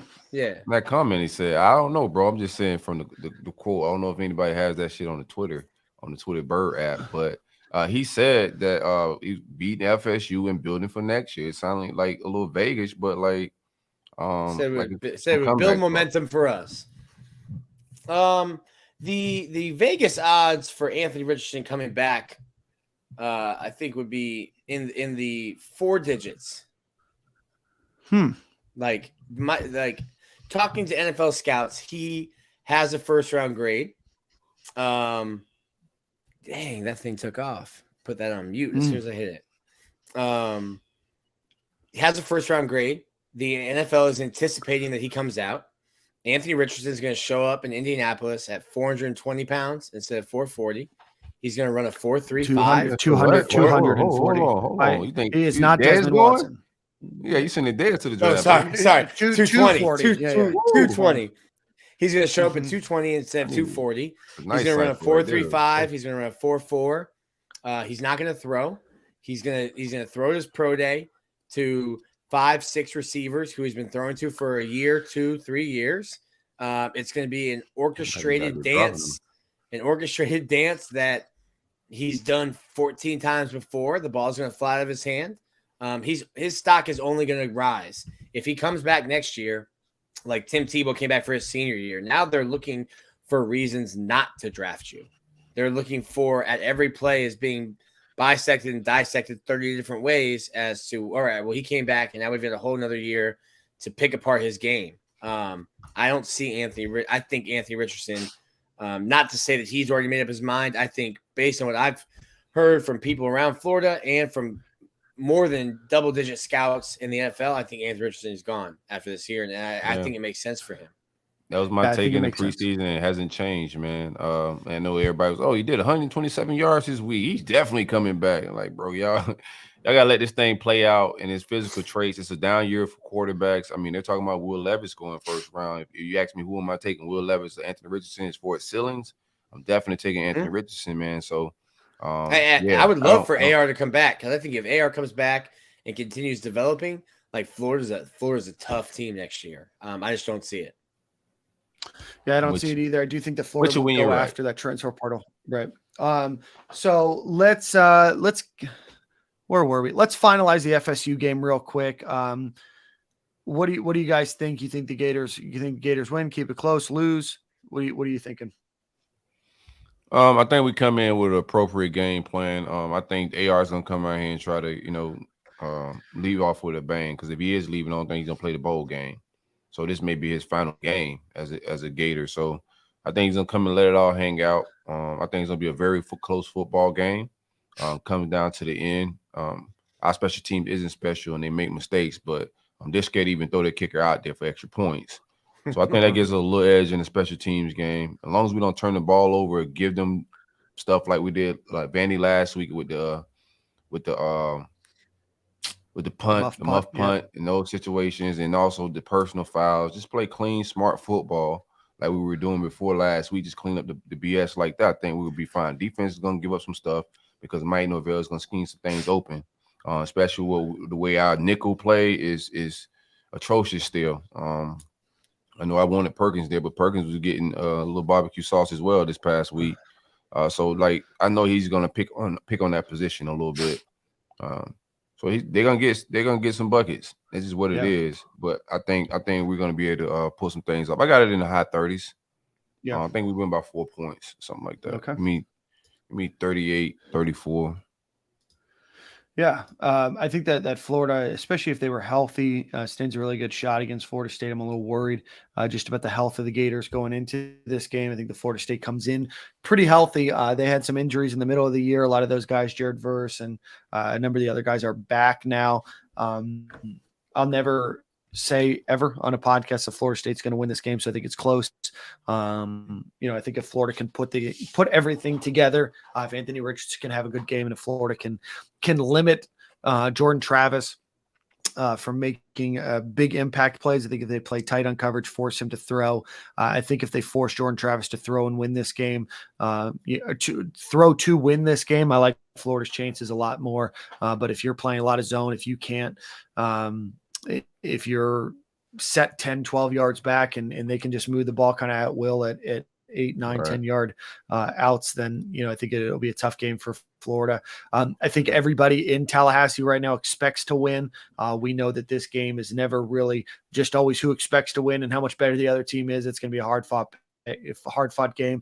It's weird being on a Friday night, but I think it's a close game overall. I'll never say Florida State will beat Florida ever in my life. You can count on I that. really don't like this. Ain't even no fan stuff. I don't know. I don't feel good. I don't think their team that good. I think our team is just bipolar. I seen them at their peak and I seen them at their end. We come in on our peak. Like I think we could do some. we could really embarrass them on some shit if we come in on point, man. Looking like the South Carolina game. Shout out to that South Carolina team. Like, I don't know what the hell Spencer Rattler, like, our defense did a fairly good job. I know it's week to week in college football, but in comparison, they go and score, 50, 60 points on Tennessee and beat the snot out of those guys. Rattler throw for like 3+, 4 touchdowns, something crazy. I think Spencer Rattler and Jordan Travis are comparable. I don't think you're far off there. If we come on point and play disciplined football, which is going to be difficult a little bit with Ventura being out on defense early. But if we come in and take care of business, I think we'll be all right. But we'll see what football team shows up. Nick? Florida's winning this game. Talk to me, Florida. Nick. Florida's winning I feel good, bro. I'm going to be like, this is no fan stuff. Like, I think that stuff is fool's gold over there a little bit, man. What do you think, Nick? What's your take? I think it is fool's gold a little bit. Like I said it earlier. You can only play the teams that are on your schedule, and they've handled business. You could take away 100 points from their last 4 games, and they still win. They're still 4-0, but it's Syracuse. Like that lost to North Carolina State with the quarterback out, and you didn't score a point in the second half. Right, that just sticks out of my mind like so much. Well, not only that, their quarterback not only was out, he didn't complete. Their backup didn't complete I think he completed 1 pass for -5 yards the entire second half. It's not good. Not good, right? And we got Nick. Nick was giving positivity, man. We gotta like enjoy it. this moment, man. Yeah, Dan slowed my roll. I got nothing else left now. Oh, man. No, I think Florida can run the ball. I know Anthony. I guess my hesitation would be is Anthony thinking, does he look and see what happened with Hendon Hooker and think, no, that ain't me. That I ain't going down like that. I think if Anthony Richardson runs the football, makes people feel that 240, like he said, I think Billy Napier will be able to scheme as well as Mike Norvell will be able to scheme against FSU's weaknesses on defense. I know Florida State's got the best scoring defense in the ACC, but that's a product of the last 4 games they've played. I think, like you said, Silk, I think this is a game that gets into the high 30s. You have to weather the storm and keep it close in that first half without Ventura Miller. Like you you could be exposed without Ventrell Miller at middle linebacker. I just think Florida will make the plays. I think they should be able to run the ball. A heavy dose of Montrell Johnson, a heavy dose of Trevor Etienne and Anthony Richardson running the ball. And then with some suspect safety play, that's when you can hit those explosive plays. Like Florida's red zone defense has been trash, literally the worst in the SEC. Or red zone offense, excuse me, worst in the SEC, 121st, I think, in the country. Which makes no sense if you could run the ball. Right. When the that just comes down to play calling in my mind, because you can run the ball. Possibly. Like, most teams that can run the ball, and the laws of football have said if you can run football, you're usually successful in the red zone, and we're not. I don't know if we're getting cute or what's happening, but I think we should be way more successful in the red zone. Could be some better decision making, definitely from our quarterback throughout the season with those keepers, but we still trying to figure out like what's the science behind all that, like what's the real cause. So yeah, so like Kamari Wilson's jump route that should have been pick six. He left on some points. I need that back, Kamari. I need that pick six. I like to jump on the ball, but I need that back, bro. That unfortunately is a 14-point swing for the Gators. He drops that. Vanderbilt ends up scoring 7. So that was an unfortunate but great jump on the ball. We'll get into buy or sell at the end of the show. Let's get into a little bit of recruiting, and then we'll finish Vanderbilt. We'll finish everything else. It's been a good content episode so far. Let's give our friends over at Dome Hats a quick thank you for supporting our show. Go visit domehats.com. Use promo code Stadium Gale. Skip the and, just Stadium Gale. Get 15% off of your order. They are doing a bunch of new Black Friday stuff. If you've seen the Riedel Ike Quez hat that I have and I've been wearing, Nick and Silk have both wore their Dome hats recently. If you own a Stadium and Gale hat, that's from our friends over at Dome Hats. Go visit domehats.com. Promo code Stadium Gale at checkout. From a recruiting perspective, a lot of great things have happened in the last few days. So let's run through some of those. The Gators had a visit with 5-star offensive tackle Samson Okunlola, 5-star out of Brockton, Massachusetts, in the Thayer Academy up there. The On3 consensus has him ranked as the 16th best overall player, the number 3 offensive tackle, and of course the number 1 best player in Massachusetts. At one point, it seemed that this was really a Miami battle and that Miami would take Samson's commitment months ago. Has extended on. Florida was able to get him on an unofficial visit for a few days in the middle of the week. He told Gators online that it was great. I got the general tour, got to attend practice, spoke with a bunch of players, and got to speak with the AD a little bit. I had a lot of feelings. I just wanted to see how they were, how they operate in practice and move day to day. The weather is good. It was in the 50s when I was down there, so it wasn't true Florida weather, but it's better than what we have up here. Gators obviously make a huge push for him, and it does seem like he will be making an official visit back to Gainesville. And Okunlola said that they stack up pretty good right now. The Gators do, but looking forward to seeing the rest of his recruitment. So, Nick, Silk, any thoughts there? I think this is a Wu-Tang Clan recruitment, a little cream recruitment. This is NIL. Cash rules everything around me here. Business decisions. It's 2 checks here, man. I do like our strategy on how they I mean, we got 2 recruiters, and in the videos you see of these guys putting out, they put a lot of emphasis on that. Hey, we got 2 offensive line coaches and all of that. But from a marketing standpoint, some of the visuals they put out this past week with photos and some of the stuff he put out, I thought was fire.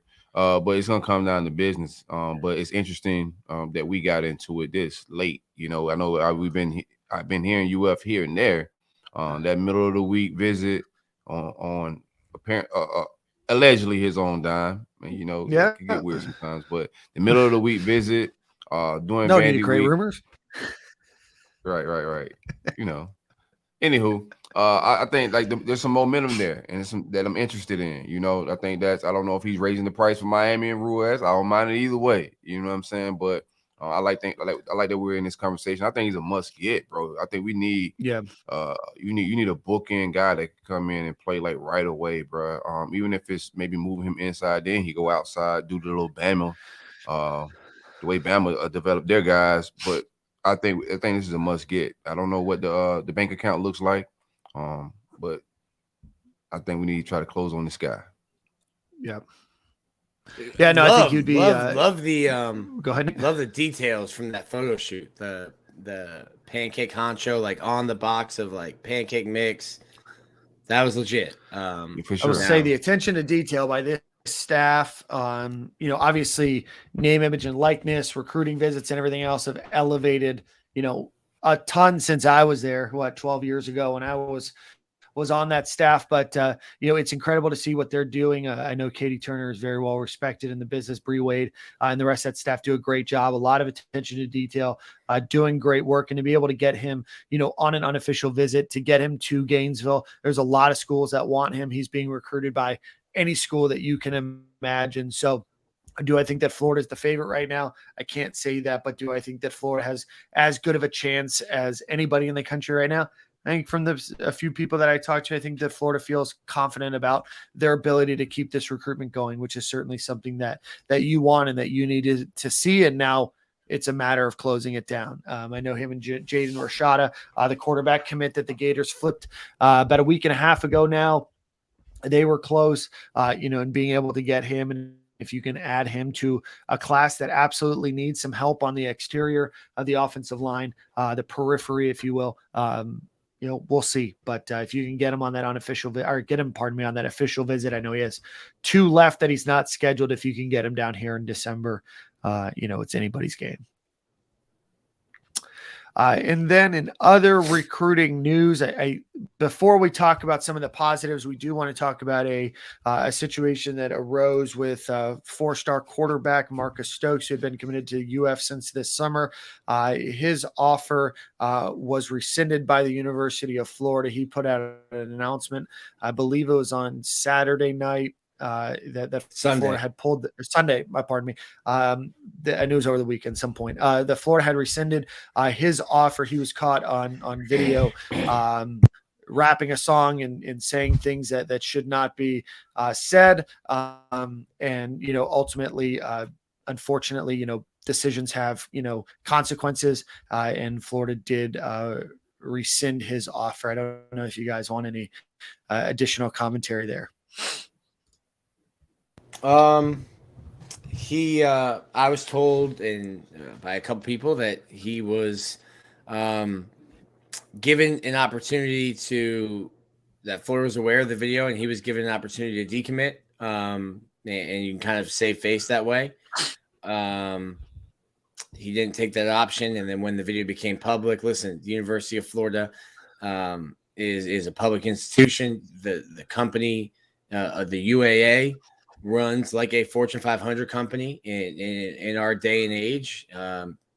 You can't say that. Right. As a white man, you can't say that word. I don't think Florida really had much of a choice. Like that once the video became public, that's what was going to happen. Yeah, I agree. I don't get the stance of people saying that Florida shouldn't have taken the offer, and it was I don't. That story is huge right now, and it's everywhere. Yep. And I think it would have been worse if Florida had, TMZ, bro. It's a lot of big outlets and internet outlets that's on, man, on every single app. And I got several takes on it.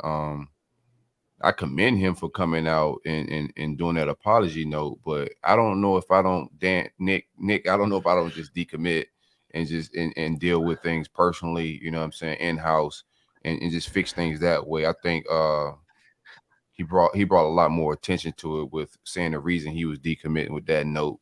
Opinions are gonna fly, and then the internet things go viral pretty fast. But yeah, I mean, accountability is key. You make decisions, bro. We know how it is as grown men. When you make decisions, there's consequences that come with them, good or bad. You got to make the bed you lay in. And like I said on Twitter, most times, like, nobody did anything to Marcus Stokes. He made a terrible decision. He recorded something, and then uploaded it to the internet. Yep. It's 2022, man. You just got to have better decision making than that, especially if you want to be tied to a program like the University of Florida. Like they're very prestigious, and they're gonna want a certain look, especially at the quarterback position. So that's just what it is, man. It's unfortunate, but I mean, you just gotta live with our consequences, man. Yep. It's unfortunate for the situation to occur. I've said this many times in real life. I think I've even said it on the podcast. There's no point in your entire life where you have complete control of what you put out there other than social media. In recording the video and posting it means that you are setting yourself up for whatever the repercussions of that tweet, comment, video, whatever it might be, are. I don't feel sorry for him. I feel like he's learned a lesson, but I do not feel sorry for him. And I hope that him and other people can use this as an opportunity. And this isn't a high horse statement. This isn't, an opportunity for you to learn and grow. And I hope that others can learn and grow from this situation. It's an inappropriate word. It shouldn't be said. You shouldn't be putting it out on social media. And you aren't going to get any sympathy from me. And hopefully, from most of the Gator faithful for doing that. So, a sad situation. I hope that he's able to, learn from it and move on, in a better position, a more enlightened position. And hopefully this doesn't, drastically affect his career, his opportunity to play football. But if it does, then that was a choice that you made and you put out there. People have bounced back from stuff like that. He'll have opportunity to bounce back. He also has the opportunity, not just like football, but to, it's a life lesson. It's an opportunity to just take that as a growth, as a person. And that's the most important. I think everybody wants to get their opinions off or what Florida may have did wrong, what he may have did wrong, but it's an opportunity for a young man to grow and bounce back, bro. Like he's 17, 18 years old.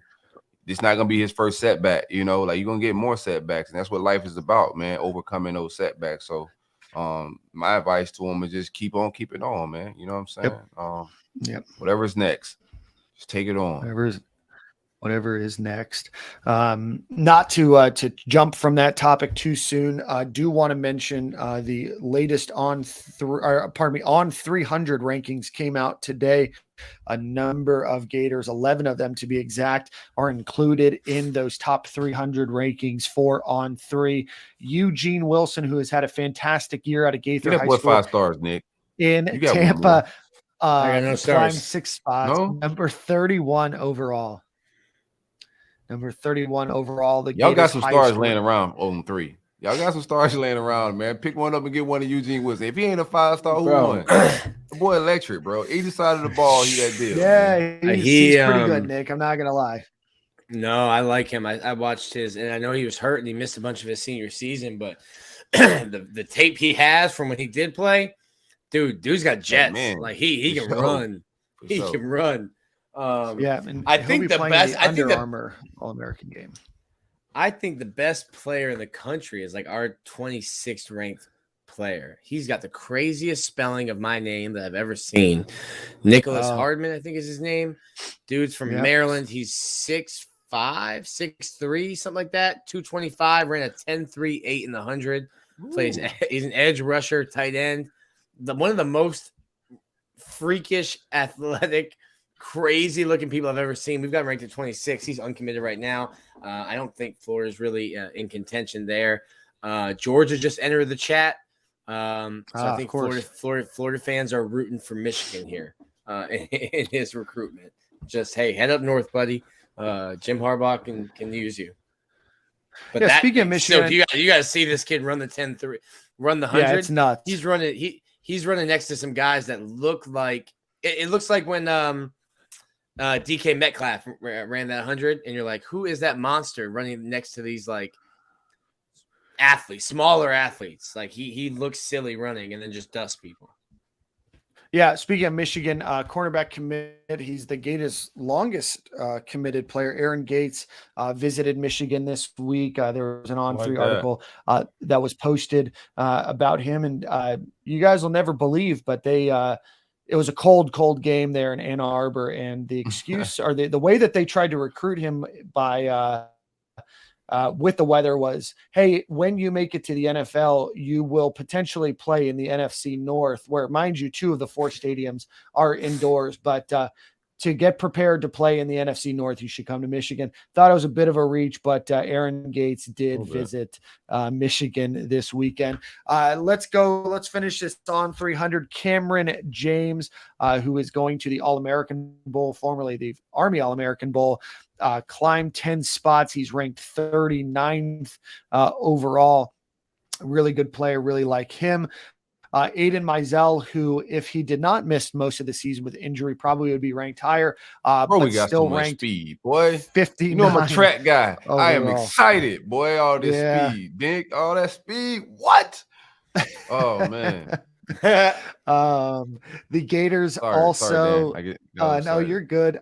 Speaking of the FSU game, Gators did flip a few weeks ago. Roger Kearney, the offensive lineman, 6'4", 300 pound. He ranks as the number 70 player overall.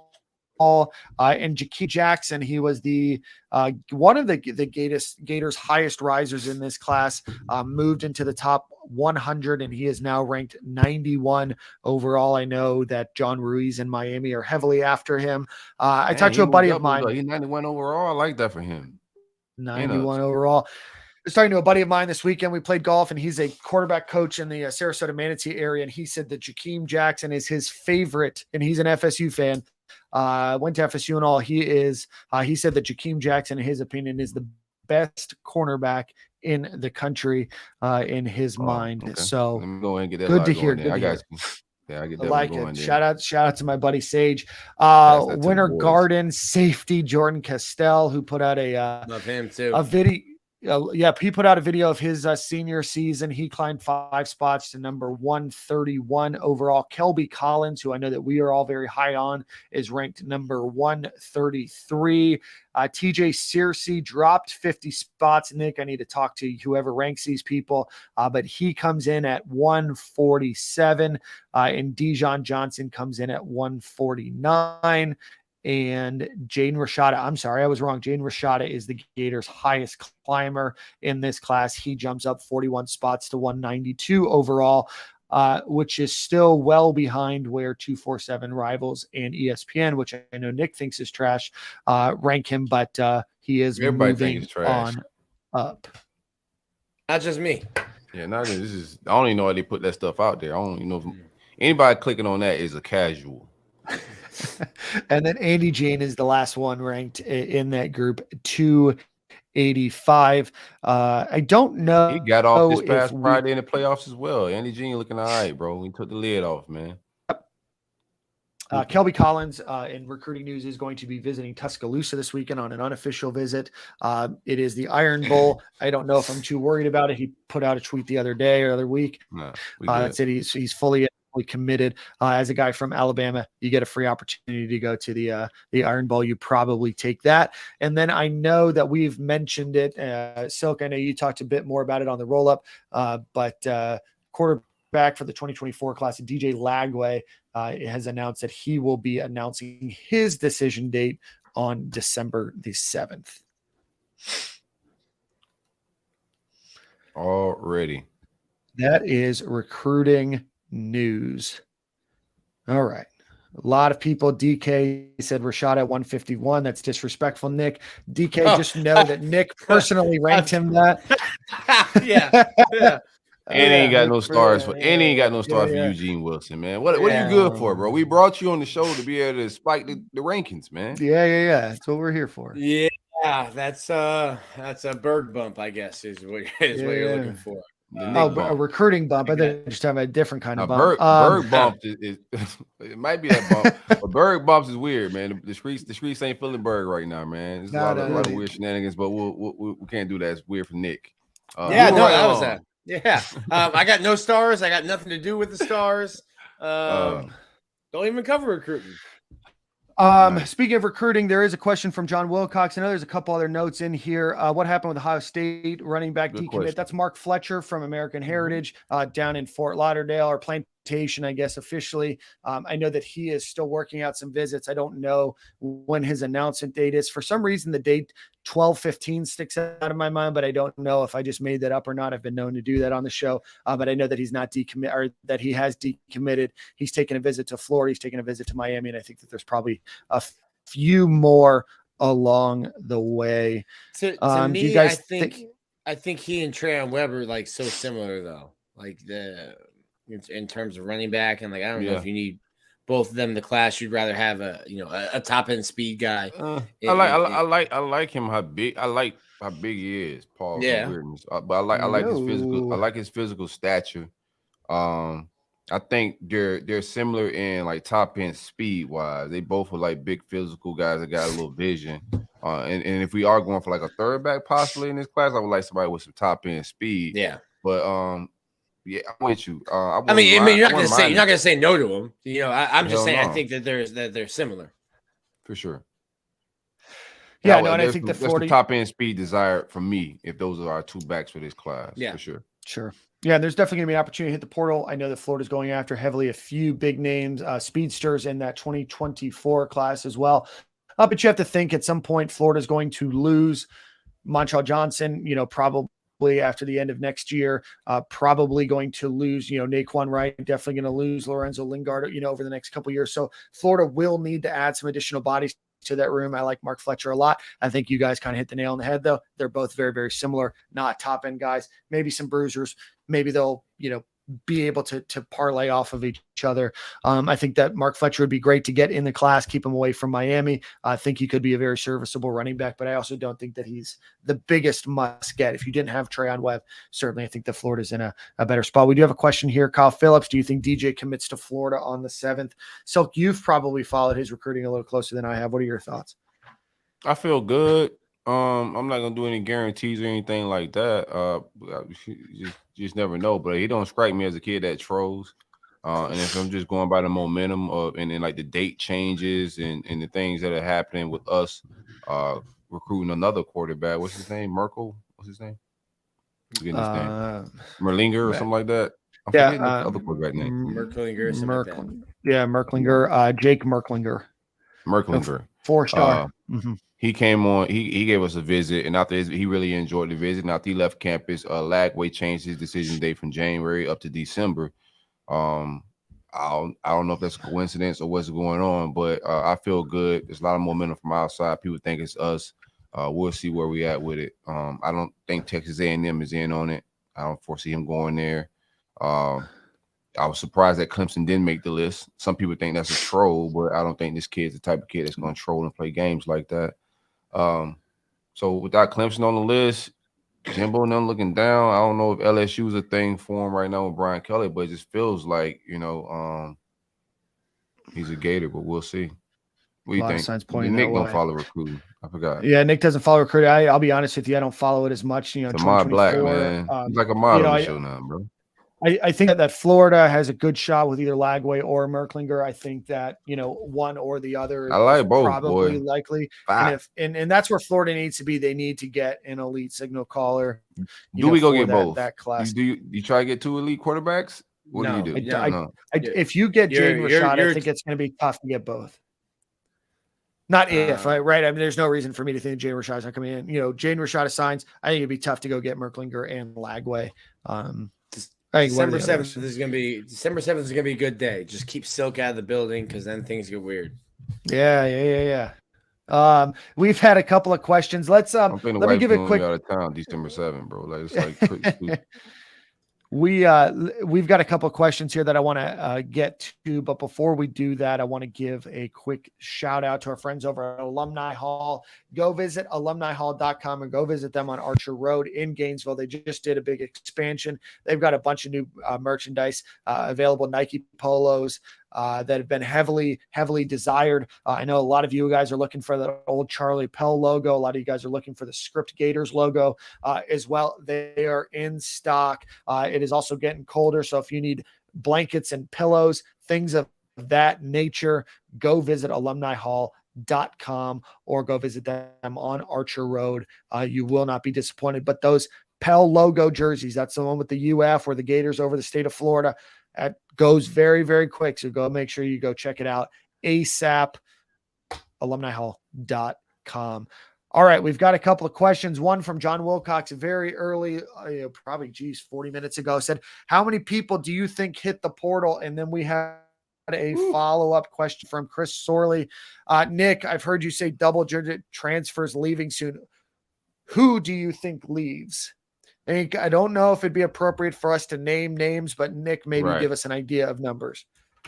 I mean, like 12, 13, 15.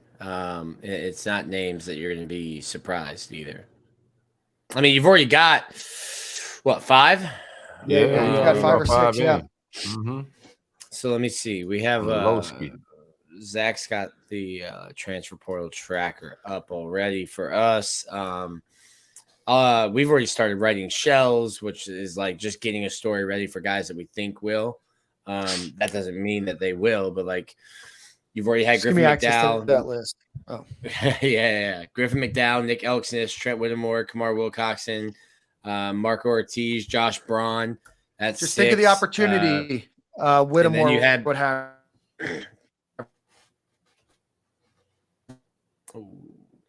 Yep. Hamster right now, Wi-Fi transfer. One more time. So I mean, you've got 6 guys who have already announced they're going to the portal. 2 guys that were kicked off. That's 8. I mean, another 10. Dan got that Obama internet, man. Hey, look at that boy. He froze as hell. So like, throw out, fam. Throw out, Dan. Right, Dan, thaw out, Dan. Thaw out. Good. Yeah. So I mean, you're already looking at 8. 6 in the portal. Like I think if Lorenzo Lingard graduates, he'll transfer. He's in a situation where he has to graduate to transfer because he's already been in the portal. Like a Naquan Wright, would that be surprising to anyone? Like there's a bunch of dudes that aren't getting playing time right now that it makes more sense for them to hit the portal. And like it's just part of it. Like that's what college football is. And people will try to spin it as they don't want to play for Billy or Billy's lost the program and this and that. Like that's just what college football is going to be. You're going to see, here's one for you. Harold Perkins, what's stopping him from being like, yo, name's hot right now. Let me hit the portal. Come get some NIL offers from 3-4 schools. Come back to LSU. Hey, here's the offer sheet to match. They match it. And now he's back at LSU. Comes out in the transport after his sophomore year. Does the same thing. Like you're a free agent. It's capital. We live in a capitalist society. Go get your money. So there's going to be guys that leave to go find playing time. There's going to be guys that leave because they think there's better business opportunities elsewhere. That's just where college football some is people right going now. to be told to leave. Like, hey, man. Yeah. There's also some encouraging pats on the butt. Like, hey, man, it ain't me, it's you. Right. And it's time to get the step in. But listen, it's going to work both ways. Like Florida needs to be, thought off. Here's back. Throw it out. Florida needs to be aggressive in the transfer portal as well. I think you're going to need, like you might have like one scholarship tight end on the roster. Like you're going to have to go and get players at multiple positions. You're going to have to get tight end, a quarterback. I think you need to go get some linebackers. I think you're going to need to get offensive linemen depending on who stays, who leaves. Like a little bit of everything. Yeah. Man. No, you've got blank check and you're walking into the grocery store. Quarterback, if AR gone, give me something. I know somebody poking out ready to go. Hartman, somebody. You know what I'm saying? Like I need to get right back. I can't go into next year with questionable quarterback play, bro. Not from what I've seen from this play calling the offense. I'm gonna need them to go get them a killer out the portal. Because Rashad is good, but he's not good enough to play as a true freshman in the SEC. If AR leaves, Florida has to get a transfer portal quarterback. I think they will. What Nick, what I was saying before, the internet here, you can't blame me. You got to blame the parents. I had to send some texts out wondering what happened to the internet. So you start streaming something, whatever it might be. But Dan's back on that dial-up. It's like, Mom, I'm on AOL. Put the phone, hang the phone up. Yeah, tell your friends to stop calling. But no, what I was saying is, if Whittemore doesn't transfer, announce his transfer, just think of the opportunity he could have had. Now, I'm sure he's saving himself, make sure he doesn't get hurt and everything else. But Florida could have used him. Yeah. Yeah. I don't know I don't know. That ended kind of weird for me. I don't know. I thought he was good enough to get playing time. Like that whole situation, like he fell off the map a little bit. his brother decommitted, and then boom, we kind of expected it at that point. But just him from being from Gainesville and all that just ended kind of a little weird for me. I mean, he cleared out on like a Monday or a Tuesday. Lockers show up after practice and the locker's empty. What happened to 14? He's gone. Man, he did one of those midday things. You move out of the significant other's house when I they're did at a work. girlfriend like that. Yep. Oh man, Sam Hartman. Yeah, a lot of names. Wake Forest quarterback. Obviously, can't talk about too much in terms of what's out there, what's not, who's in the transfer portal, who's not. I know Florida's going to be very, very active, assuming that Anthony Richardson, which I think we all believe on this podcast, he will. Any truth to the Mays North Carolina QB to UF smoke? Again, I think that all smoke will probably be seen. It will come and go pretty quickly because the transfer portal is 15 days now? 45. The first one's 45 days. 45 days. Okay. A little longer than I thought. It starts December 5th. December 5th. All right. Well, let's any other final thoughts, and then let's just touch on this Vanderbilt game real quick. And then we'll get a what do we do? Play buy or sell? We'll do song of the week and we'll get out of here. Ooh, I got song of the week. Yeah, figure something out. Oh, yeah. There is one more question. So on the Vanderbilt game, Chris Sorley asked a question. It was about Dejon Reynolds. Let me go back and get. He got 8 catches for 165, man. 2 TDs. The boy got busy. He had one drop. He dropped the touchdown, but came back and made up for it. Because I was like, come on, dog. You can't hit you in the bread basket, baby. But he made up for it. Good game by Dejon Reynolds, man. Showing a lot of promise. Yeah, Chris, if you go back and ask that question again, for some reason, YouTube gets rid of that question. I think it was about him being healthy or staying healthy. But Chris, if you could just go ahead and ask that question again, I'll make sure that we get that one answered for you. From a stats perspective, Florida went in with an 85% chance to win. Ultimately, it flips about 98 plays into the game when. Let's see exactly what play it was, but that's ultimately when Vanderbilt took the lead and then just kind of stormed from there on. Unfortunately, the dropped punt, that was recovered in the end zone, the missed pick six, the 2 field goals instead of touchdowns. Just a lot of things, did not go Florida's way. A lot of uncharacteristic penalties, the most penalties that they've had in a game all season.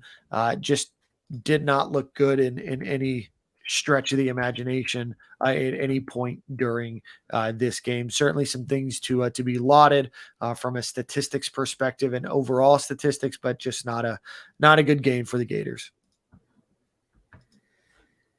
Yeah. Like I said, a lot of my sentiments already. I just didn't like the game plan. I didn't like when we got down a couple possessions. I didn't like the urgency. It was just a lot of just in-game questioning. Like, I think we lead the league in taking timeouts to the locker room. I don't think nobody do that better than us. I don't know what we do with them in the locker room, but we like take them there. And then towards the end of the game, we're out of timeout. So like, it's a lot to be desired game management wise. And it's a growing process, but right now, man, it's just that part of the game is just frustrating for me right now with watching. It's be 100% just real. That's just tough to watch. Even towards the end of the game, the decision making of trying to get it to the side. We got like 10 seconds, bro. We was blessed to get that last play, what he threw in the stands. Like, he should have treated that throw way more better than he did, because the refs were drunk with letting that play be a play, because you pretty much killed the game right there, throwing it in bounds. So the play calling is a lot to be desired with clock management. Third downs, the runs on third downs just don't make sense sometimes. Running between the tackles so much, like, I don't know if we got a toss sweep. Run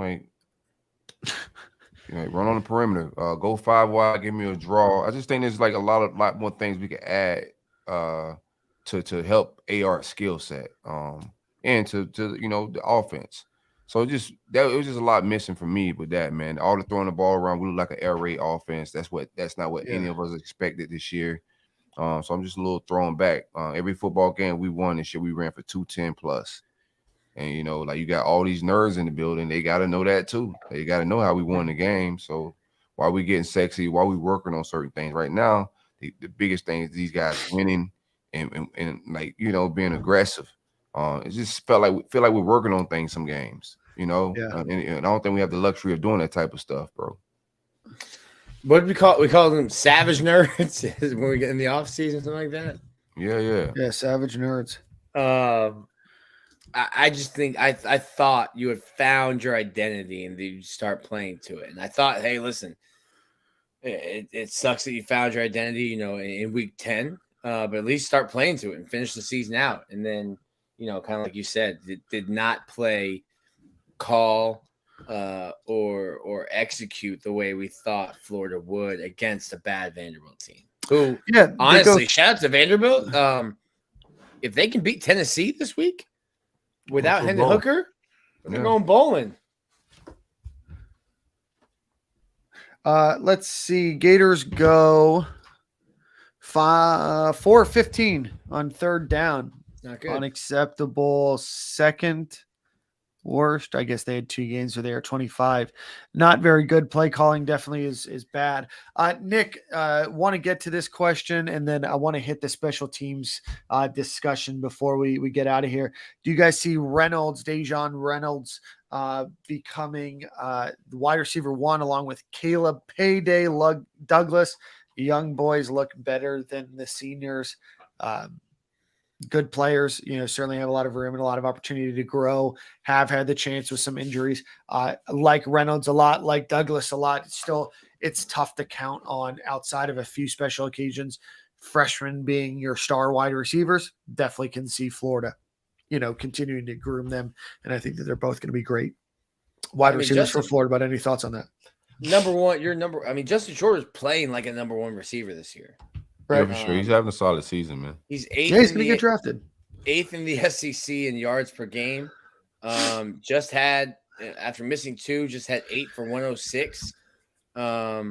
He would have had a longer touchdown on a play that was broken up if Ant has a good throw on it. But I think after him, Ricky Pearsall is your number 2. But I do like Dejon Reynolds. Yeah.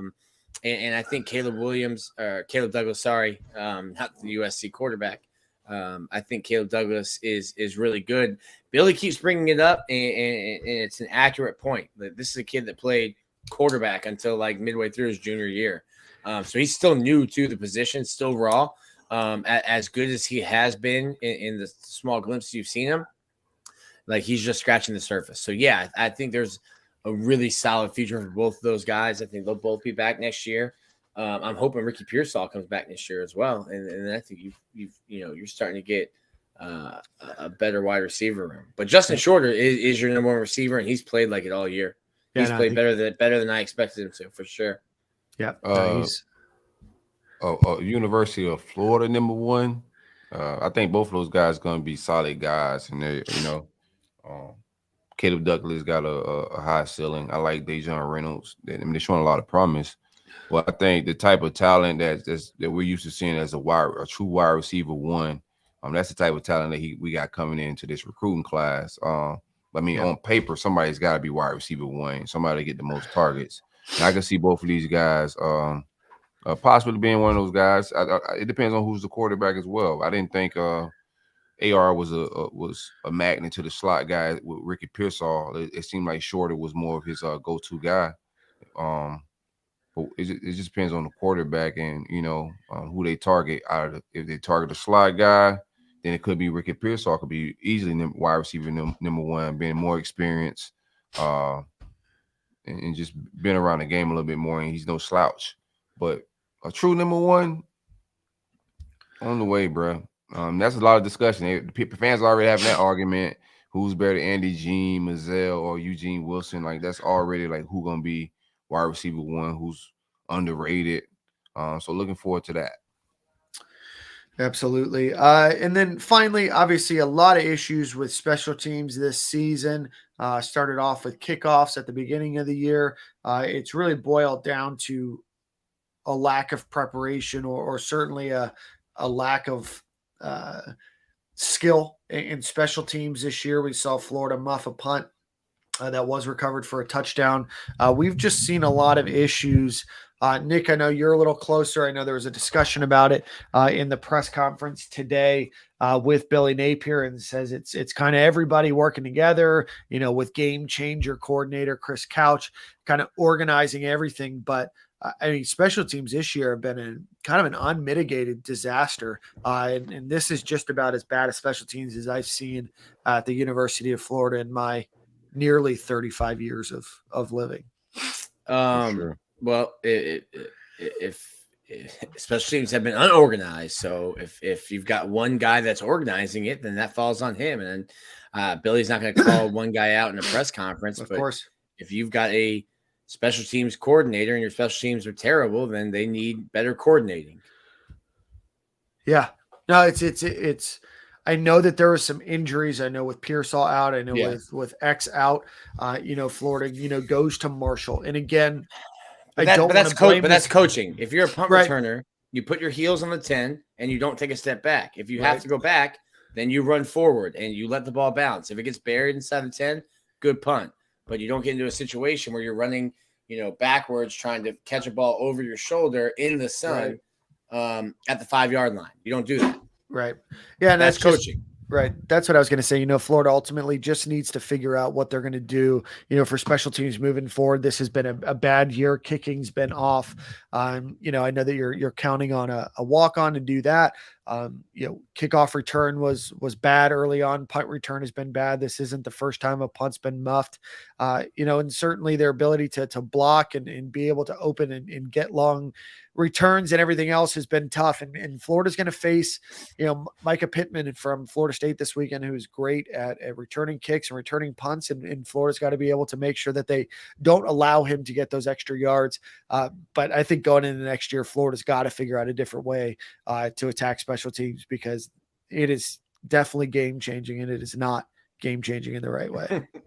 And I've been going back and forth with people on our message board about this. Like, I don't know that you're going to you're not going to, first off, you're not getting an offensive coordinator next year. Right. Just like, you can keep yelling at it until you're blue in the face. It's not happening. I don't think you're going to get one of the 10 on-field coaches as a special teams coordinator. Billy really thinks that having 2 offensive line coaches is beneficial. And I think if you look at the offensive line, the way that they've played versus the way they've played in the past, I think you're getting better play. So that is working. I don't think you're going to see a change in the secondary to have one coach the secondary. So what coach are you firing to get a special teams coordinator, or what coach are you firing to get an offensive coordinator? That isn't even going to happen. So I don't know what changes you make to get a on field, to use one of your 10 assistants as a special teams coordinator. I just don't know how you shuffle around the pieces to make that happen. Yeah, I respect the laws of football and hiring coaches, so you got to figure this out. I tell you that, bro. He just did what he wanted to do. No special team coach sounds crazy right now when your special teams look this crazy. Right. Just be 100% frank.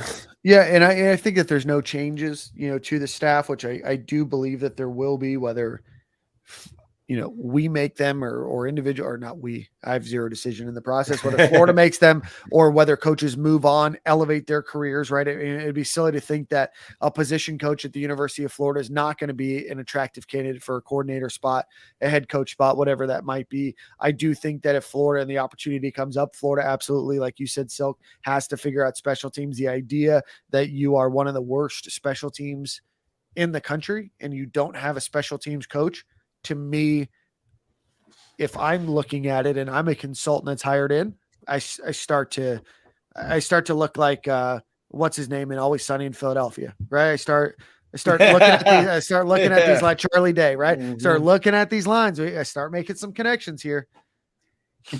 Right. All right, boys. It's been a long show. We've been on for 2 hours. Do you guys want to do a buy or sell segment, or you want to just skip it and just hope that? No, man, we gotta get the people to speak what they want, man. Do what they want, man. We can probably skip grading ourselves from last week. I don't know if we need to put ourselves through that, but we can do a buy or sell for this week. I like that. Yeah, that all right, worked boys. perfect, man. Let's see. Let's get Bro, the lines were big last week on buy or sell. Silk. I bought damn near everything. Yeah. You. Hey, you he did. said I sound. I'm from Belgrade, bro. If I do sound country, the country come out sometimes. Then yeah, I'm country, bro. I don't know y'all think I'm from New York City or something. All right, guys. I'm a Floridian. Muck baby. Muck boy, man, chasing rabbits and doing a bunch of country stuff, man. It wasn't no Walmart, no Publix, none of that. You know what I'm saying? Like we real country. No mall, just footballs. That's all we got. Gators. Fields. Let's just do a quick buy or sell segment. We'll get through a few of these. Gators rush for 45 yards, have 400 passing yards against Vanderbilt for a total of 445 yards. Yeah. Really, really off kilter there in terms of probably what was expected. In games this year, Florida has had 371 or more yards in a game against ranked opponents. So with all of those numbers in mind, do you think that the Gators can muster up 425 or more yards against Florida State this weekend? We're gonna have to. that's the best buy or sell. Well, I don't know if they will, but they have to. So they have to. So Stokes buying. I'm buying it. Let's buy it. Oh, Donnell Harris Jr. Does Donnell? I thought he couldn't play no more or something. What do you mean portal? Yeah, I thought there were some issues with some medical things with Donnell, but Donnell Harris does hit the transfer portal. You will remember his name. Florida was recruiting him very, very actively. I'm going to buy as well. I think that Florida is able to put a lot of yards on the ground rushing the ball. Buy or sell this, or not buy or sell. Pick one or the other. Who has more yards rushing in this game? Montrell Johnson, Anthony Richardson, or Trevor Etienne? Give me AR or other if you want to add another. I'll take AR on this one. AR? Yeah, give me AR. AR. All right, I'm going to go with Montrell Johnson then. I want to go Trevor Etienne. I'm going to stick with Montrell. I think he goes off this game. Let's see. Gators leading receiver, Justin Shorter or the field? Shorter. Justin Shorter. For sure. Hey, man, Bowman got to get it together a little bit, man. He's having a rough day at it, bro. Woo. Not a great game for Ty Bowman, that's for sure.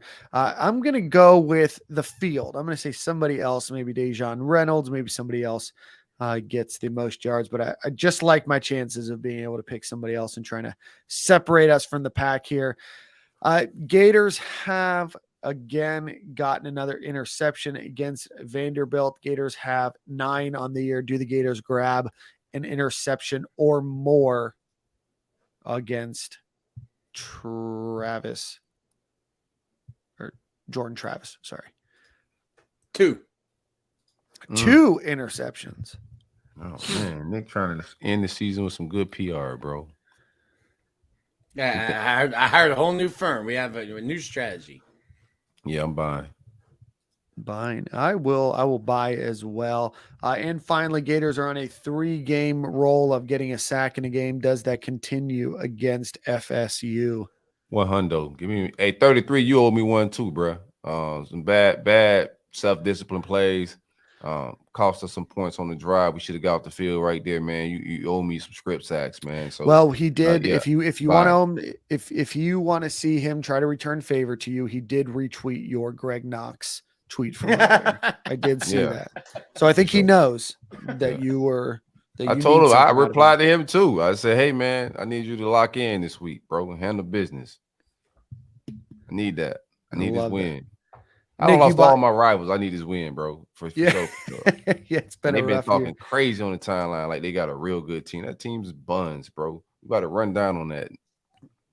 I like his energy. It's shifted throughout the show, Nick.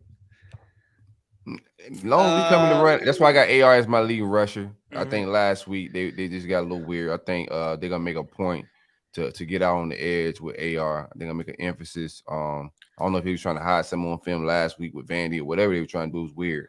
But I expect AR go to stupid on the ground, try to play Put forth his last best effort for the NFL. You know what I'm saying?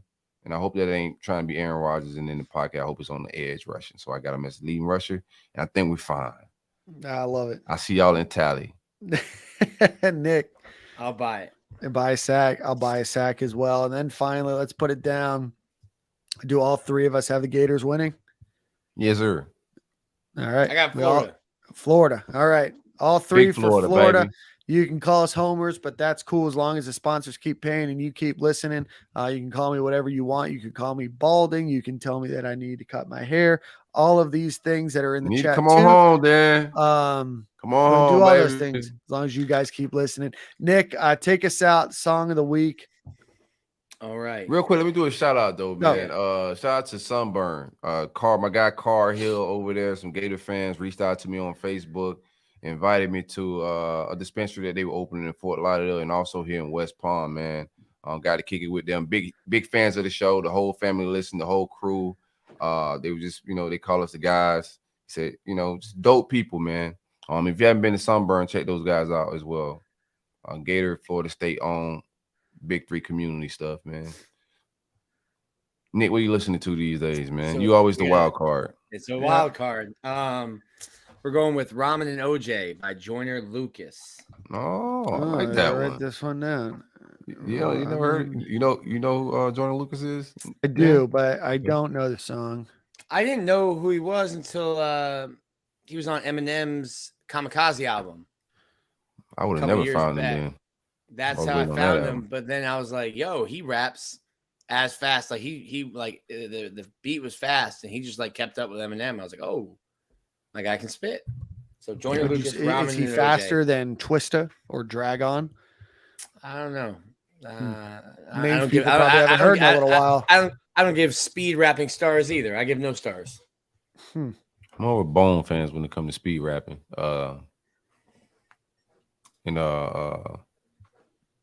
don't want to get into my speed rappers. Let's get up out of here, man. Let's get up out of here, boys. let's We get up will outta here. see Same you guys corner, at the same same time. corner, same time. This time on a Friday night. Boys, Already. have a great Thanksgiving. And if y'all are if y'all are up in Tallahassee at the tailgate, I'm gonna roll through too. So Man, pull up, man, and you gotta see me on the cornhole for real. We're gonna play. See, But you hit know. my DMs. If y'all can't find the link, hit my DMs, hit the roll up DMs, or anybody involved. We'll point you in the right direction. But we're gonna have a beautiful time. Come hang out with us and tell it, baby. Big Kush, big vibes. We're gonna blow Ready. these boys out. All right, boys. Have a great Thanksgiving. Let's Kodak get Black, lit with Run our Zook Field, man. Smoking that Knoll pack. Smoking that smoking Knoll that pack. Knoll Pat.